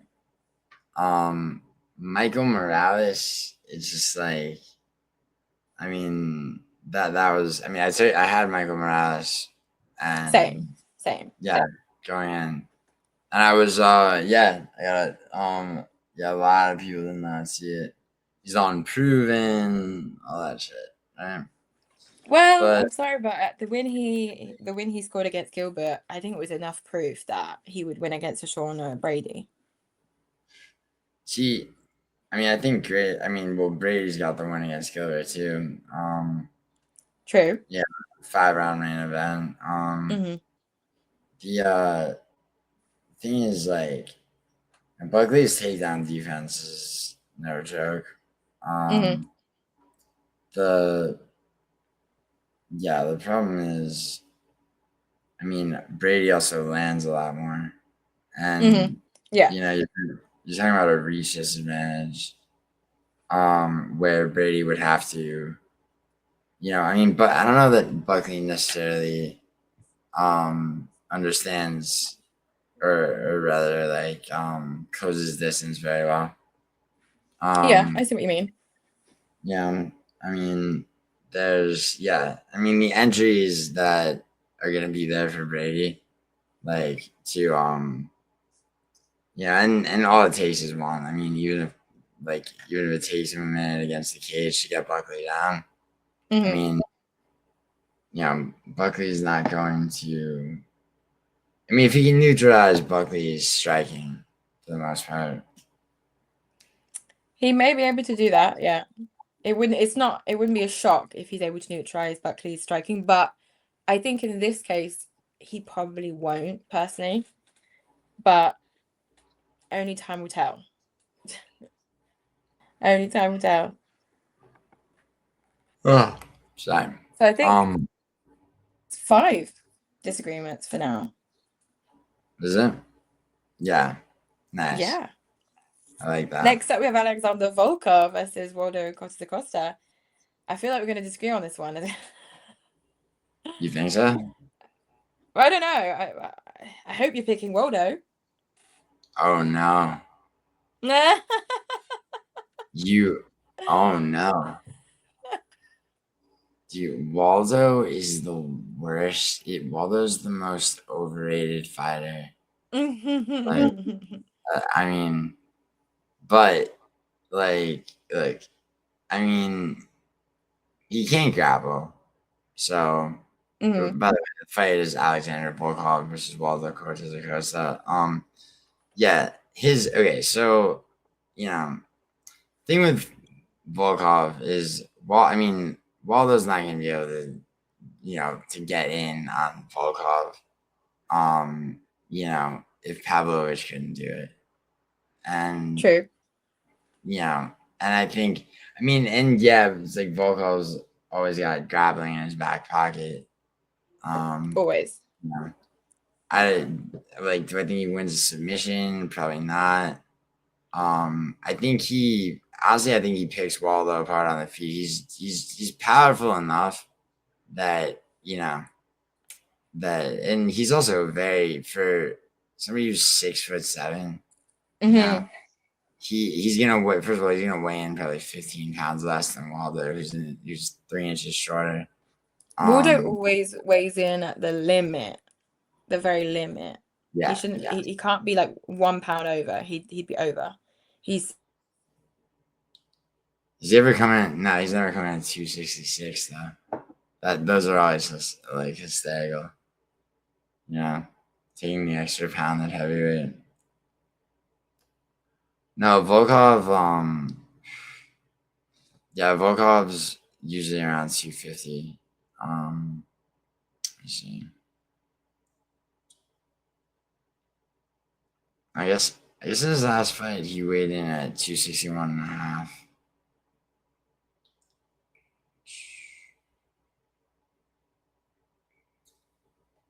Oh wow! Oh, there we are. I was just noticing. I can't move too much because as soon as I move, I feel like that makes it cut out. I'm not sure why, but as soon as I move or something, I touch my mic cord and then it just cuts everything out. I don't know why. Anyway, what were you saying? Yeah. We were talking whilst I was away. Yeah, just your UFC. I'm trying to figure out it. Yeah. The lamp. It's a lamp. UFC lamp. Yeah, it just flashes like this. Oh, nice. You can change it. Like I don't know where I put the remote. There's a remote somewhere, and I can change it. It can be like flashing like this or just like that. I got it on eBay. Really? Someone created it with a what do you call it? A 3D printer. No shit. There you go. So how are you thinking this fight will go down? Between Alexander and Waldo. So all right, so look at Alexander Volkov's record, and knocked out Stefan Struve, who's even taller. Yeah. It's like his lot. He lost to a prime Derek Lewis. Curtis Blades arguably prime. The Overeem knockout. The body kick knockout on Walt Harris when Walt Harris was briefly good. Overeem KO. And the Sirogan. Susurkaev fight was, to be honest, it's like, it's like it was a robbery. Yeah. It was, but it's like if you watch it back, it's close enough to where it's not, it's not like yeah. I mean, I just don't, putting Sorgan and Alexander Volkov in an octagon together is just not. It's not a good idea. It doesn't produce good fights. Yeah, let's see that. I mean, you subbed that Aspinall, but that's Aspinall. I mean, knocking out Rosenstrike. Ezekiel choke on Taito Voss was interesting. The Pavlovich, it was pretty. Yeah. The Pavlovich fight, I could have sworn Pavlovich's hand was broken in that fight, but could have been just gun shy after the Aspinall loss. Yeah, I mean, the Djorden Almeida fight was weird to me. Because at first I thought that Almeida got robbed, and then I rewatched it. Exactly the same. I thought Almeida was robbed, and then when I rewatched it, I then changed my mind. And hats to the judges who didn't just give it to Almeida because he stayed stuck to him on the ground. Yeah. Although cutting him, probably wasn't the best move. But no, because Kuniev's just as boring. I mean, not the best decision. I agree. Since then, Volkov, he won a grappling match. Last December, and he has ground game. Waldo has, despite laying on, I started Taekwondo when I was 7, and 20 years of it. So it's like Robelis to Spain. It was like, it's like you're only hero in the sport if you're, and then to see Waldo's fat ass lay on top of him was like, yeah, that was awful. And Waldo's not a grappler at all. No. At all. And and so I mean, and he floated around the UFC for a while. Winning decisions, Jared Vanderaa, Chase Sherman, Marcus Rogerio de Lima took his O. That guy's since been cut. And then it's like, of course he beat Lucas Bresky. He barely beat Arlovsky, by the way. Beats Robelis to Spain. And then they feed Ryan Spence, in his first heavyweight fight to him. Spivak fight was annoying because Spivak looked like he was injured. Of course, Pavlovich beat him. I feel like Pavlovich was, because if I remember correctly, knocked out by Aspinall, lost the decision to Volkov, and then he fought a calculated fight against Rosenstrike. Because he wasn't about to go on a 3-fight losing streak, and then he's kind of back against Waldo. I feel like in his next fight he'll be back to the Pavlovich that was knocking out Curtis Blades, knocking out Dergulis. The old Pavlovich, the fighter that was scaring everyone. Yeah, and I mean there was enough of that in the fight against Waldo. It was just sort of a finish. Waldo was fucked. He was totally fucked against Pavlovich. He hasn't got great cardio, Waldo, I admit. No, definitely not. I mean, and the Ante Delija fight was adrenaline dump is a very real thing. It's like, your hand's getting raised, and now your mentality is shifted from I'm trying to kill this person to I just won this fight. They're like, no, get back in there. Go back in. You've not won. We're doing it again. That was for me, it was a great moment because I think that it happened in the same week that the week after Tom Aspinall and Sorgan eye poke situation. And obviously Ante Delija trains with Tom Aspinall in England, in Manchester. So it was like a full circle moment. I was like, oh, because Ante Delija had some words to say at the start of the week, just before his fight against Waldo, saying, they should disqualify any eye pokes. It should be illegal, blah, blah, blah, blah, blah. And just after that, he then eye pokes Waldo. So it's just like so.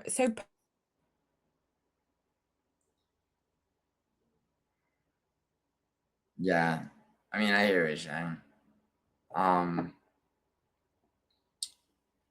I gotta get you a new wire or whatever. Yeah, and then and then he knocks out Shamil Gaziev. Like and it's like I still don't Shamil Gaziev, and then the Derek Lewis fight, but like I don't know. Did you have I Derek in that fight? Did you choose Derek or did you choose Waldo? I did choose Derek. Same. Same. So yeah, and like I mean that it's like that was another one that looked like corruption. I'm not saying it was. Like I don't think it was either, but like it was just. I'll give it to you that I didn't see Derek losing like that. I feel like he just gave up. And it didn't seem like Derek to give up like that. Yeah, the way he sat down, like it looked like he wasn't. Yeah, that was. I didn't like that fight. It left a bad feeling in my stomach when I was like, okay, Waldo, you won, but it just left a bad feeling. I don't know, didn't like it. Yeah, exactly. And I mean, Waldo leaves a bad feeling in general. Yeah, and it's like and to me, it's like it's like it's one of those things where it's like how the fuck does Waldo beat Alexander Volkov? He's gonna walk forward. Volkov's not gonna Volkov's gonna strike. If he has to back up and circle and strike again, sure. You could take him down, probably it will. And then on the ground, what does Waldo do? Well, I completely understand that Waldo doesn't really have his chances in this fight, but I just feel like I don't know. He'll get a lucky strike that lands and take him down, get a knockdown on Alexander Volkov, and then just round and pound him to death. He's less technical, but he's more power. He's very power.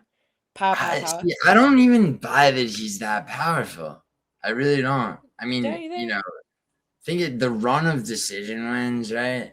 True. That he was on, and then it's like who's first finishes Lucas Bresky, Ryan Spann in his first heavyweight fight, and then it's like the Shamil Gaziev fight. It's like it's like okay, it's like you cracked him with the right hook, and then the Delija fight. There's an adrenaline on. I mean, and like you talk about the Derek Lewis fight, it's like there's an asterisk next to every finish that he has. True, true. I agree. But yeah, no, I mean, I think that Volkov is at least as powerful, but with grappling in his back pocket, distance management, a lot more experience. He knows how to win. He knows how to not lose a fight. Like he knows how to win a fight. Yes. Technically, too. Technically, he'll have a game plan, all planned out for sure. Yeah, and the size too. I mean, see, like Volkov, with an 80-inch reach at 6'7", that's not crazy. Like, no, I mean, it should be longer even. Yeah, exactly. Gone 6'5" at 81 inches. So it's like, but at the same time, I mean, Waldo's Waldo's reach is 78 inches. Yeah, and it's like, do 2 inches really matter? Like, they do when all Waldo has is like, he's got to get inside. And Volkov can neutralize Pavlovich, like, true. It's just, to me, it's like, I mean, Volkov just has options, He does.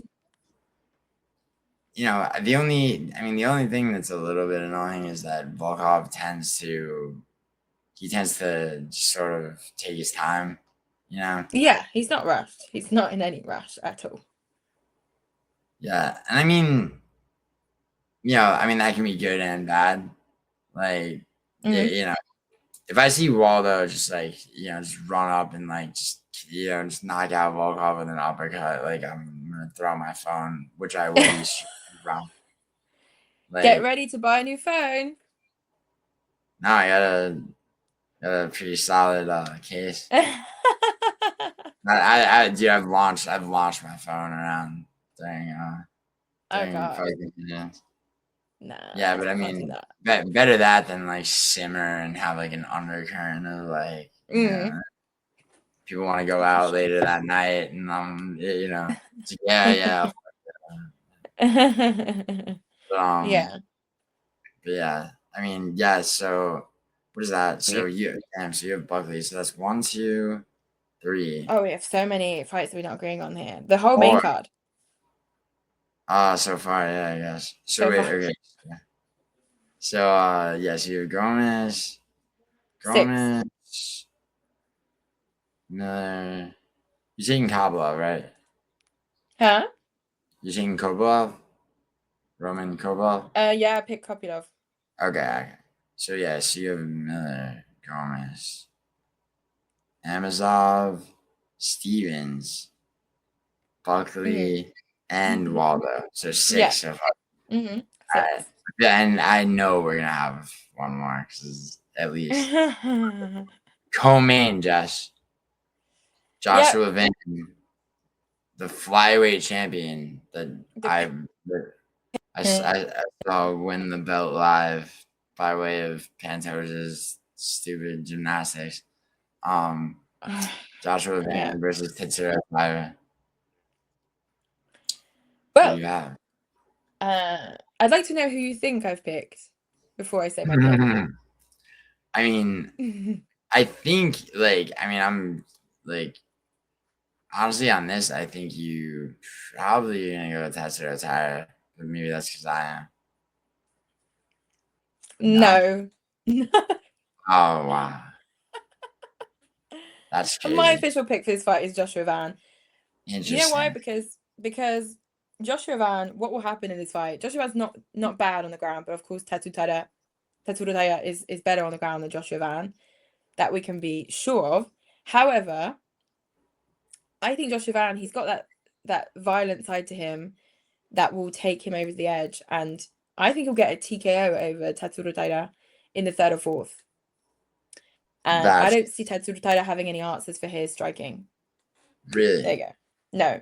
Okay. So Joshua Van has that violent side to him, which no other MMA fighters have. No, stop. No, but you know what Tatsuro Taira is like? He's very he fights clean. He's not looking to do any sloppy striking. He's not that violent compared to Joshua Van. In terms of violence, you have Joshua Van here and Tatsuro Taira there. You know what I mean? I beg to differ. So do you remember Tatsuro Taira versus Alex Perez? Where he crawls up his back and then twists him slams him down on his side to a TKO. True. The way he beat Moreno, right? Yeah, I mean, so now see, this is the thing too. Tatsuro Taira's only loss was a split decision 5-round fight to Brandon Royval. Now, Joshua Van beat Brandon Royval in a fight that was anybody's fight until the end of the 3rd round when Joshua Van got knocked out. If that fight had been 5 rounds, Royval starts to grapple by the 4th round. So, true.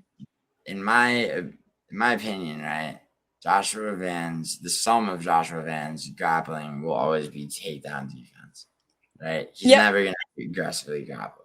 No. So Tatsuro Taira's striking is certainly not nothing.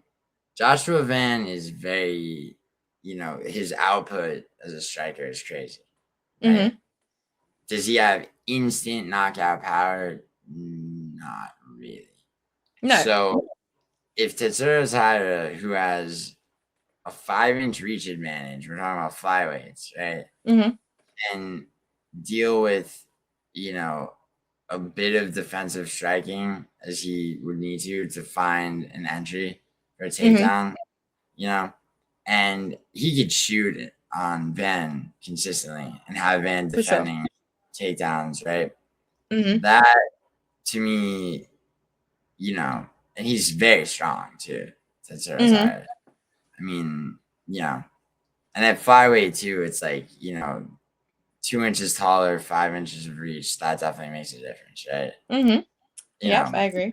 On the fight, so it's like, and he's gonna be looking to take the back. What are the? Sorry, what are the odds here?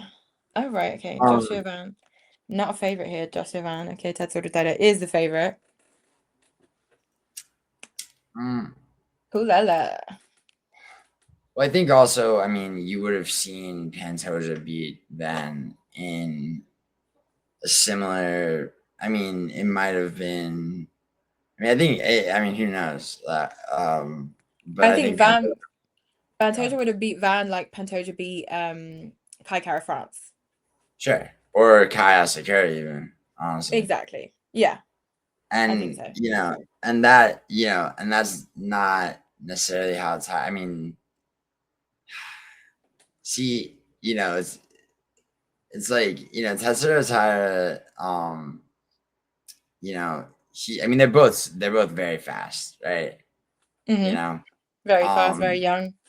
Yeah, the thing is, like, so this is a kind of an odd comparison. Do you remember the way that Aspinall beat Volkov, where he slipped the shots and double legged him? Yeah, like that. Just even that, like, instead of a counter strike, Tatsuro Taira shoots a double leg, especially if it's the center of the octagon. Van has no, there's no chance. Yeah, because on the ground, it's like, if it's against the cage, I could see, Taira is preferable, I saw an interview with Taira, watched some of his training, and he was saying too, he's gonna do everything that Van, the Van can't do. They can't do, yeah. Yeah. Not that he can't do, but that he can't deal with, that he doesn't want to deal with, right? Like, that makes him uncomfortable. And it's like, fighters talk a lot of shit, right? But like, there's definitely something to that. Like, everything Van, it's like Van had to, work very hard on takedown defense, right? And Van's also been knocked out. Like, he's knocked out by Charles Johnson. True. And it's like, to me, yeah, it's like, when you put Van up against somebody like, because it's like Royval will fight his opponent's fight because he is good everywhere. Yeah. And and that was 1-1 going into the third. Royval versus Van. And so yeah, he got outworked at the very end of that round, of the third round. When Royval and Taira fought, that was, I can't remember. I think I did score that for Taira, but I can't remember I scored that one. Yeah, that was I think that was the second ever fight card that I did a prediction video for my channel. Oh really? Yeah. Okay. It was memories make you wanna go. So fucking Taira's just like, he's an animal because he finds weird creative ways to, like, it's like, you think he's gonna sub somebody and it's like, okay, he's about to sub this person. Oh wait, he's beating them. He's got them, like, he took the back, he's tripped them, so he's basically still in a back take, position. But now he's got a body triangle and he's hitting them, like, and it's like, he's looking for finishes all the time. Always. Whereas Van is looking to scrap a bit more. Van's not looking necessarily for his knockout shot. If it's there, he'll find it. But he's about extended combinations and high volume. Well, I think this is Joshua Van's fight to lose. I don't know if you say that, but I think Joshua Van, his key to victory would really be to, if you want to go scrap well. Don't scrap aimlessly and, in whatever way you usually do. He has to scrap clean and get those shots landed early and dominate on the feet and stuff his takedowns as much as possible. This is Tatsuro Taira's fight to win because he has all the keys to victory that Joshua Van could not potentially respond to all of them. So I completely understand why he's favorite Tatsuro Taira, but I don't know. I see the champ staying champ. I don't know, and it just makes sense for the storyline as well. That way he can really stay champ, and then Petroja can get his revenge. I mean, sure, but then think about how okay, I see that, but think about how he became champ. Yeah. Yeah, I know.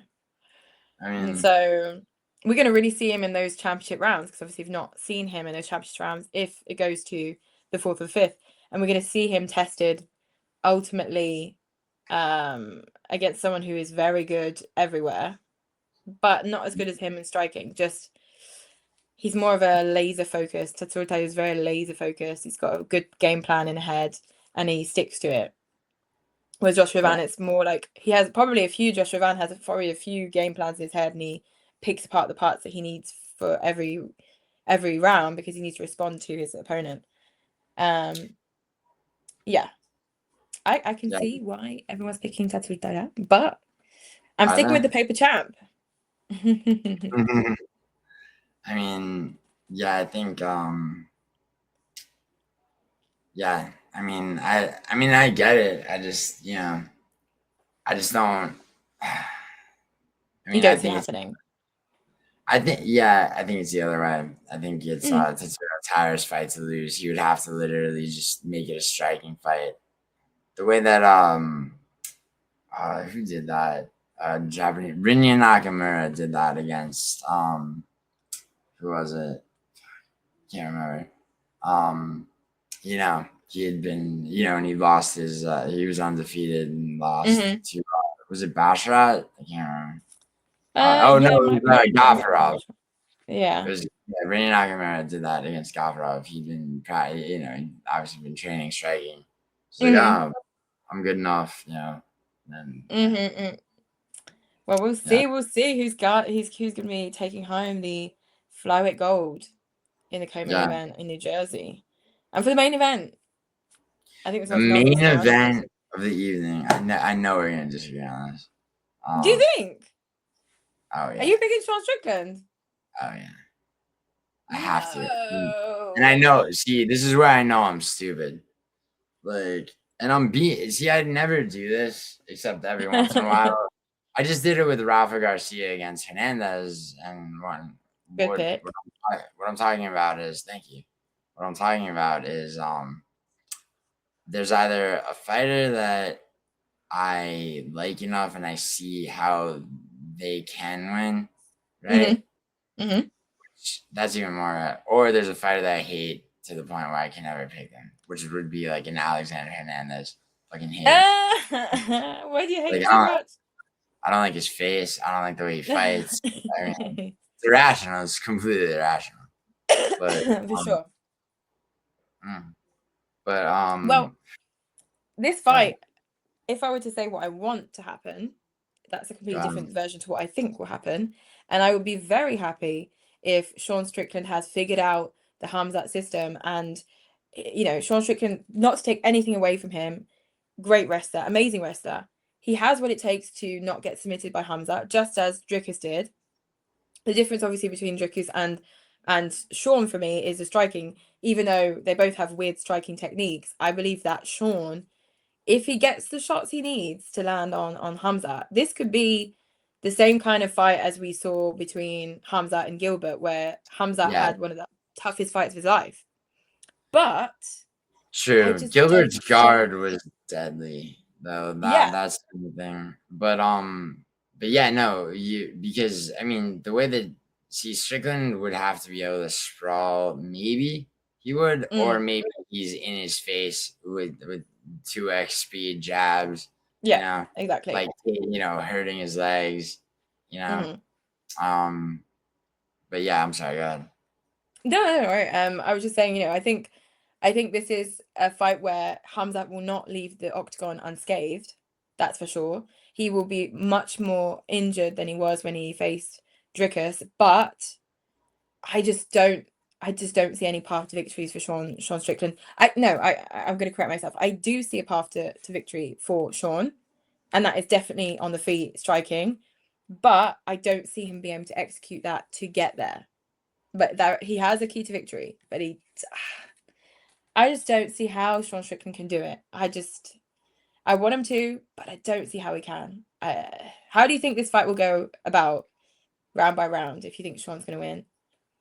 So every round starts on the feet. Yeah. But I mean, so I watched back some, some of Strickland's fights. He won his first UFC fight by rear naked choke in the first round. He knocked out Brendan Allen after wrestling him to the ground. Yeah. Uriah Hall, he looked like Khamzat versus Dricus, against Uriah Hall, just really picking him up and thrashing him down. Yeah.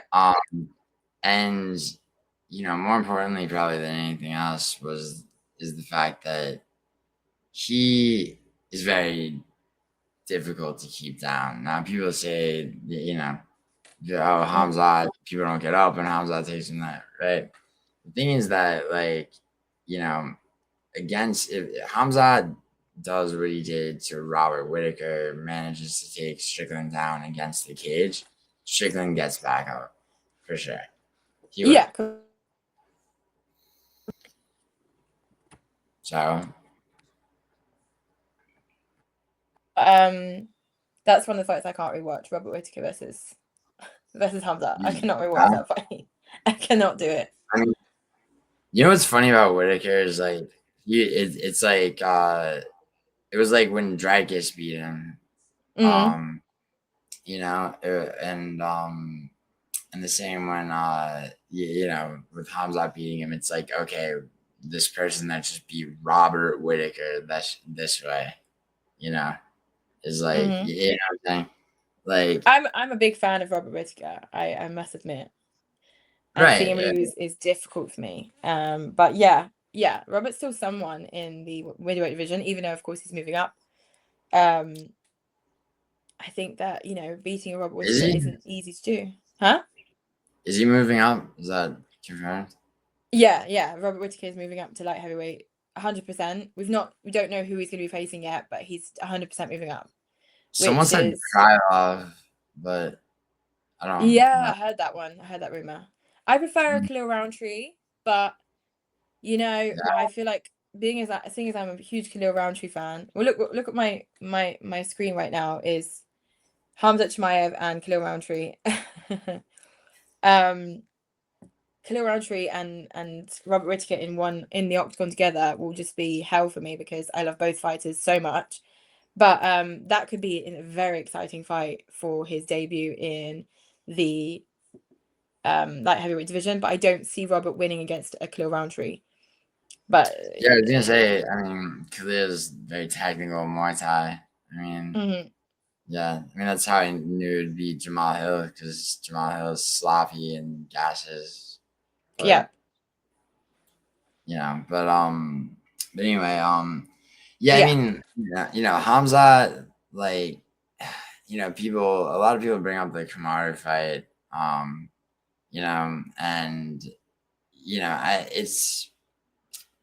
I don't know, they say if it would have gone 5 rounds, Kamaru would have won. I mean, I don't know. I don't know about that. What I think is like that, I mean,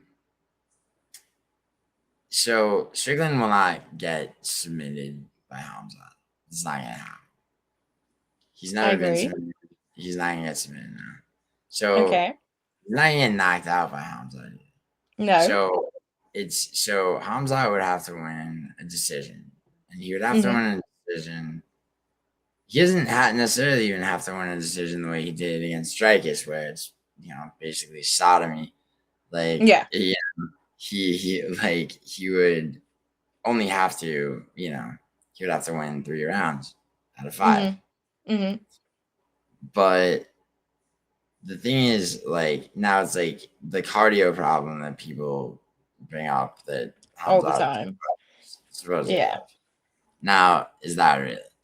I mean, this is where it's like it doesn't matter because Strickland weaponizes his cardio. Like, Sure. he has, Strickland has like absurd cardio, and and even someone like Khamzat, right? Let's say Khamzat, he trucks Strickland into, up against the cage in the first round, right? If Strickland, or the first 2 rounds go like that, even, right? Surely, yeah. Strickland has like an almost like a Marab at middleweight level amount of cardio, to where Khamzat would wind up spending more energy than I think so. Keeping him down, trying to keep him down. And also like his Strickland's ability to get back up. I mean, like. But do you think, if you were to judge Sean and Dricus, seeing as we've seen what Dricus can do with Khamzat, which is not much, do you think that Dricus and Sean are, Sean's up here, Dricus is down there in terms of getting up and take down defense? Oh yeah, absolutely. I mean, first of all, honestly, I think Sean beat Dricus in their first fight, and then their second fight, he was on they forced him to take medication for staph infection, which fucks your equilibrium up even more than the actual infection. Yeah, exactly. So I mean, yeah. I mean, so that's just that. But yeah, I mean, Dricus took Sean down 7 times in their first fight, and he was right back to his feet. Yeah, right back up. Yeah. I mean, he's and that, and that was like, I close it. Now it's like people, like Khamzat shooting, people call blast level legs, right? It's like, and as if Sean Strickland can't. I've seen training footage of Sean Strickland sprawling. Like, oh, he doesn't sprawl. When we've seen him sprawl, it's like I'll send you fucking before you. I'll send you the proof. Yeah. I mean, no, because a lot of people don't do the research. Especially people that gambling, but also like it's.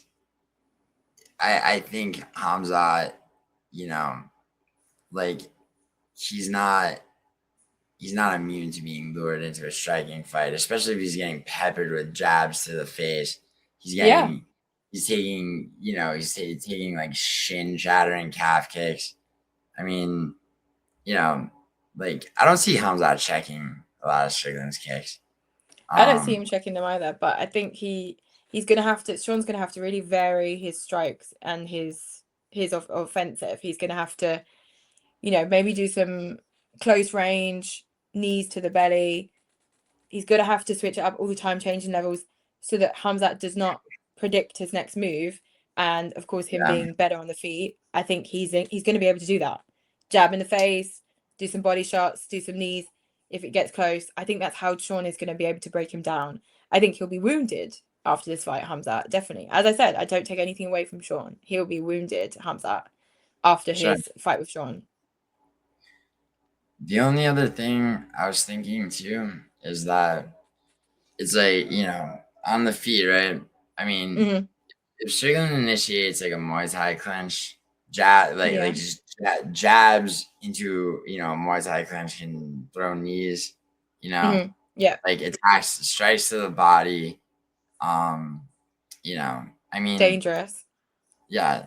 And I mean, it's not, I mean, I don't know. It's like certain things come to mind, like Evloev versus Leron Murphy, right? I had the second round. Murphy or Evloev didn't start to grapple to the third round. I mean, he tried to take him at the end of the second, but like the whole second round of Loyev was striking, and he won the second round. Just purely striking with the round Murphy. So it's like, there's like, there's moments like that where it's like, I think like, and Lerone won the first, obviously, right? Yeah, for sure. Yeah. But the difference is that I don't think that Khamzat will be able to match any of Sean's striking compared to how Everworth did with Lerone. I think that's completely. That's 100%. He's probably, since the Gilbert fight, because the Gilbert fight showed a lot of gaps in Khamzat's game. Khamzat definitely has improved since the Gilbert fight. And we must not forget he's only had 15 pro MMA fights, Khamzat, whereas Sean's had 37. Fight IQ is going to come into the equation. Yes, that's twice as many wins for sure.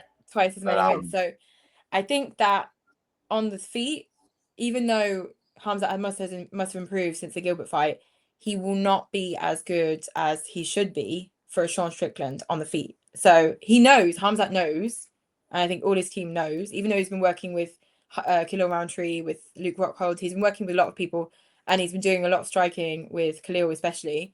I don't think his striking will be on par with Sean Strickland at all. And even though he's improved since the Gilbert fight, he won't be able to match Sean striking at all. He's going to need to shoot for the takedown quite often. And he'll see at some point that shooting for the takedown is making him lose energy. Sean's getting back up. He's having to do it again and again and again. So maybe he'll stay on the feet a little bit, but that'll be towards maybe the end of each round where Khamzat will give up the grappling and go back up to the feet and try and strike with Sean. That's when Sean may have an opening at the end of each round after he's tired Khamzat out.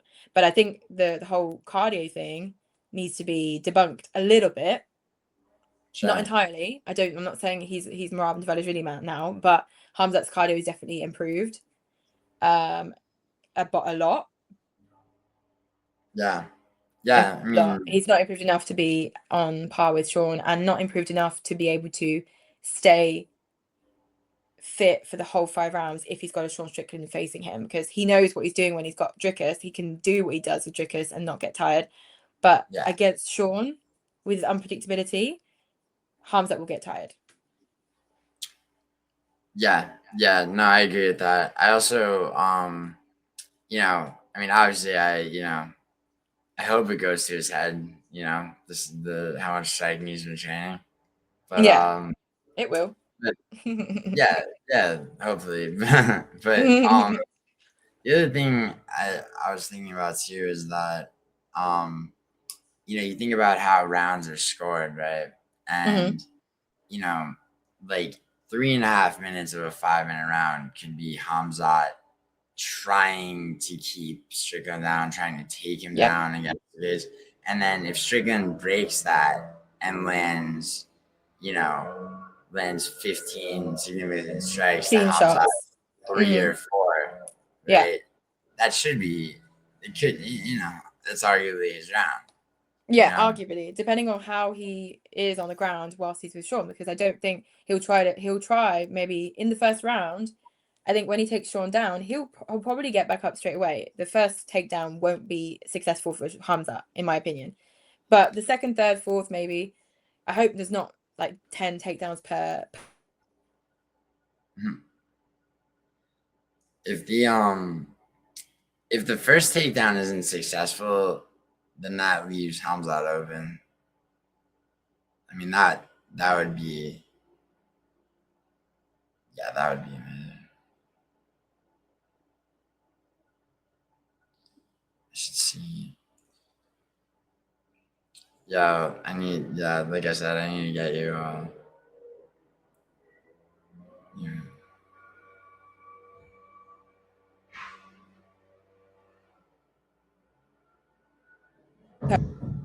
Oh, there I am. I'm back. Yeah. So what I was saying was the second or third takedown that Khamzat will land on Sean may lead to some sort of, attempt to submit. He won't get the submission, of course, but that's when the submission attempts will start. And I think that he'll realize at that point, Sean's the real deal here. I'm not going to be able to get around him that easily. And he may even transform his game plan earlier than we think, because he's going to start to think, what am I going to do? What response am I going to have for Sean Strickland? Definitely one thing is sure, is that Sean will have more responses for Khamzat than Khamzat will have for Sean. If you see what I mean, for his strong points. Yeah. Yeah, and I mean that's the thing is like Khamzat's basically like, just like an animal. Like trying, with the supernatural type of ability. But, with weaknesses and, if he doesn't land the first takedown he shoots, then he's immediately open. Especially, and he's gonna be so worried if he doesn't land the first one. Yeah. And I mean, and there are people that get into the whole like Strickland's gonna get in his head type of thing. I don't really buy into that. Don't think so. Because he seems like a guy that fights well angry when a lot of fighters don't. The same way Aspinall fights well nervous, Yeah, for sure. Like, Strickland has a very dialed in approach. That's why it's so hard to hit him. And if he does pressuring forward immediately with strikes would be interesting because, he'd have to lunge if you picture it, right? You picture Strickland just in Khamzat's face. Khamzat's hittable, Yes, he is, for sure. So, if he's going to try, just lunge and pan shoot, at that close distance, it's just Strickland can stuff it, then you have, Strickland hitting with knees, high output striking. Yeah. Did you see the video of Cortes-Acosta talking about how he would deal with Khamzat when he was on Ara Hawani's show? No. Cortes-Acosta was saying, I as soon as he shoots for a takedown, as soon as his head is near my knee, I'm gonna knee his head, knee. And I was like, yeah, Paolo, you can try. I don't think Cortes-Acosta would have any chance against Khamzat, but it's true that he has this kind of Khamzat has this kind of animal-like stance when he's, even before the bell rings, you can tell he's just gonna leap to your legs. He's just got this wolf-like. Yeah, that's the whole wolf thing. It's like, the way Bo Nickel shoots a takedown like a flying squirrel, Khamzat,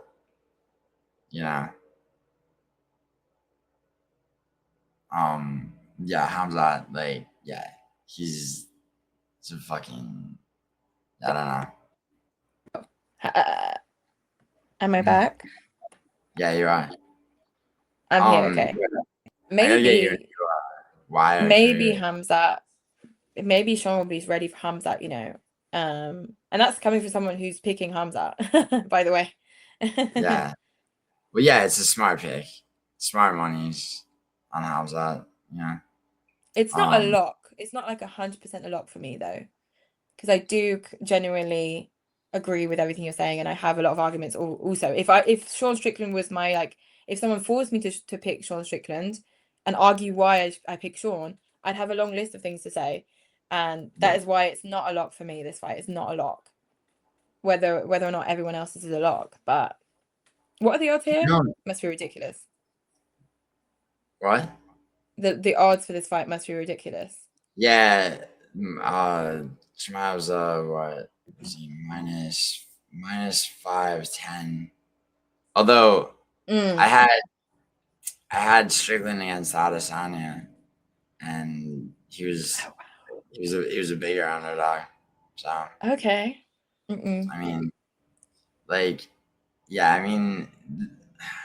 So honestly, I try to see fights in my head, right?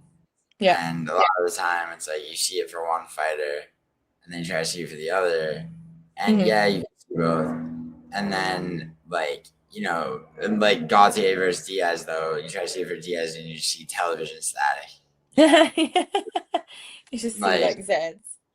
yeah, exactly.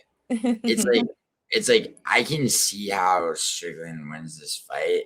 I try to picture Chimaev winning this fight, and it's like obviously there's so many ways you could do it, but it's like I don't actually. It just doesn't. It's like it was kind of like with Piper versus Adesanya. I couldn't justify picking Piper, but I did. Yeah, I get you. Like, well, I oh, for fuck's sake! Hang on. Yo, I should just. Do you want me to remind me not to move? I cannot move. Okay. I don't know why. Yeah, whatever that is, message me. I'll just get you one, a new one of whatever you need. Whatever that is, whatever it's doing that. Yeah. I don't know if it's my mic. I don't know if it's the cord. I don't know what it is. I might have to get a new cord for my mic. It never does this, but it's just on this StreamYard. It's doing this. I'm not sure StreamYard has gotten like everybody's had problems. I might use Restream from now on, especially for people in other countries. But yeah, all right. So just to let's go over. By the way, thank you very much, Jess, the MMA girl. Yeah. All right, so both of us are on Jose Ochoa against Clayton Carpenter.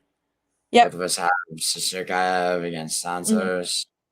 You have William Gomis. I have Pat Sabatini. We both have Roman Kopylov. You have Jim Miller. I have Djorden. We both have Grant Dawson. I have Yoel Álvarez. You have Amosov. Yeah. We both obviously have Gautier. I have Bobby Green. You have Jeremy Stevens. I have Sean Brady. You have Joaquin Buckley. I have Alexander Volkov. You have Waldo Cortes-Acosta. Blasphemy. I have Tatsuro Taira. You have Joshua Van. And have Sean Strickland. And you have Khamzat Chimaev. That is 8 agreements on this 13 fight card. Insane. Yeah. Okay. I think we had all the same. I don't know what your prelim picks were last Saturday, but we had all the same main card picks last Saturday. Okay. Well, I didn't do my prelim picks for Perth, so. But if I was to do them, I think I would have. I chose Mikhailov, sure. Cody Steele, I don't think I chose in my head. Thickness, I chose. Wes Schultz, I didn't. Malkoon, I chose. Junior Taffer, I chose just because I wanted him to win. And Cam Roston, I chose also. Okay. So I did have Wes Schultz, but I also had Dalmar. I had Dalmar fan also. Yeah. So maybe I would have beat you by one, but you didn't. But yeah, but we'll start. This week is where it starts. By the way, UFC predictions tracker. Yeah. Let me send you his channel. Just go in his channel description and send him an email. Just be like, but he may not want to track my picks because he will, even if I only do main card picks. Yeah, he probably won't want. I don't know. You have to pick. Cool. Well, it's half the picks on each card or less, or more rather. But but also it's like, I mean, because he does things on percentage, but it'll also be like this many out of how many, right? Okay. Yeah. And by the way, I mean, you should start doing like you should start doing prelim picks. Use Kirgo.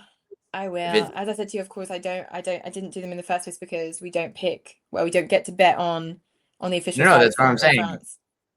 Yeah, but I will. VPN to Germany, Kirgo.com. Yeah. Yeah, don't worry. I know now that there are ways of doing this, but I'll be doing my prelim picks as well because they're fun. They're always fun to do prelim picks. And I like prelim cards. Yeah. And also like predictions tracker. there's it definitely, legitimizes, everything. Yeah. It attracts like 200 of us and everything. So yeah, for sure. Well, yeah, it's gonna be heated on Saturday. 8 disagreements. This is gonna be heated. We could yeah, draw. we could draw. Mm-hmm. That would be if we if it's a draw. Then we both go 9 for 13. But I don't think we'll draw though. I don't think we'll draw. I don't think so either. So we'll see. It's very exciting. It is actually. Mm-hmm. All right, Josh. Well, thank you very much for having me. Of course. And stick around. Check out my channel. And if you guys want to see my, not this week, but next week's episode of my podcast, I'll be joining. Well, no, you'll be joining me for my episode next week. So tune in next Sunday after next. Yeah, next Sunday for that episode. It's quite fun. Yeah. And your channel is the MMA girl. Super simple. Mm-hmm. Not this MMA girl or that MMA girl. The MMA girl, the one and only. Yeah, that's not like a that's not some like whatever, some jingle or whatever. There's actually there's actually someone LARPing as Josh, basically. Yeah. Called that MMA girl. She did write to me. She actually wrote to me. Oh yeah. That was after she created an account. Was it a check trying to pay you off? I think she was trying to see if I was pissed off or not. See if I would respond nicely or not. She'd been like, yeah, you fucking, yeah, bitch, you owe me royalties. Yeah. But I say to myself, listen, we're not the same people. We're completely different. So she has what she has and she brings what she brings to MMA. Everyone's got their space in this community. So I'm making mine little by little. She's making hers. And, may the best MMA girl win. No, I'm joking. I think you already won. We'll see. I did see a post from her just before I leave. Just saw a post from her saying, she had a great time. She went to UFC Perth and everything. And at the bottom of her post, she wrote like, but I'm not sure this is the world for me, or I'm not sure this is a job for me. She said something like that. So I was like, oh really? Is it not? If it's not, well, leave your name. Don't keep your Instagram, please. Let me just try and find it. She did say, this is not for me. Sorry to hear that, but yeah, I can't remember where she said it, but she was like, yeah, this is not a career path for me, but she's still doing it. But this is MMA. MMA is so vast. MMA is the best thing in the world, and we love it. There you go. End of speech. Nice. Yo, catch her married to a fighter like Layla. Like, damn, I don't want to say she's not an incel, she's not an industry plant, but she's getting some opportunities that are amazing and very happy for her. But I'm not sure how she does it. Honestly, I don't know how she does it. Money. She had fighters will take whoever her husband is. Maybe we'll see if the husband reveal is later on. But yeah, thank you very much for having me on. Always, Jeff. And we'll see each other very soon, and we will obviously converse on Saturday evening when the fights happen, see who wins. 8 disagreements is crazy. Yeah. Yeah. And thank you guys for watching our 2 hours and 30 minutes. Oh yeah, nice. Mm-hmm. Well, UFC 328. All right, Jess. See you. Bye.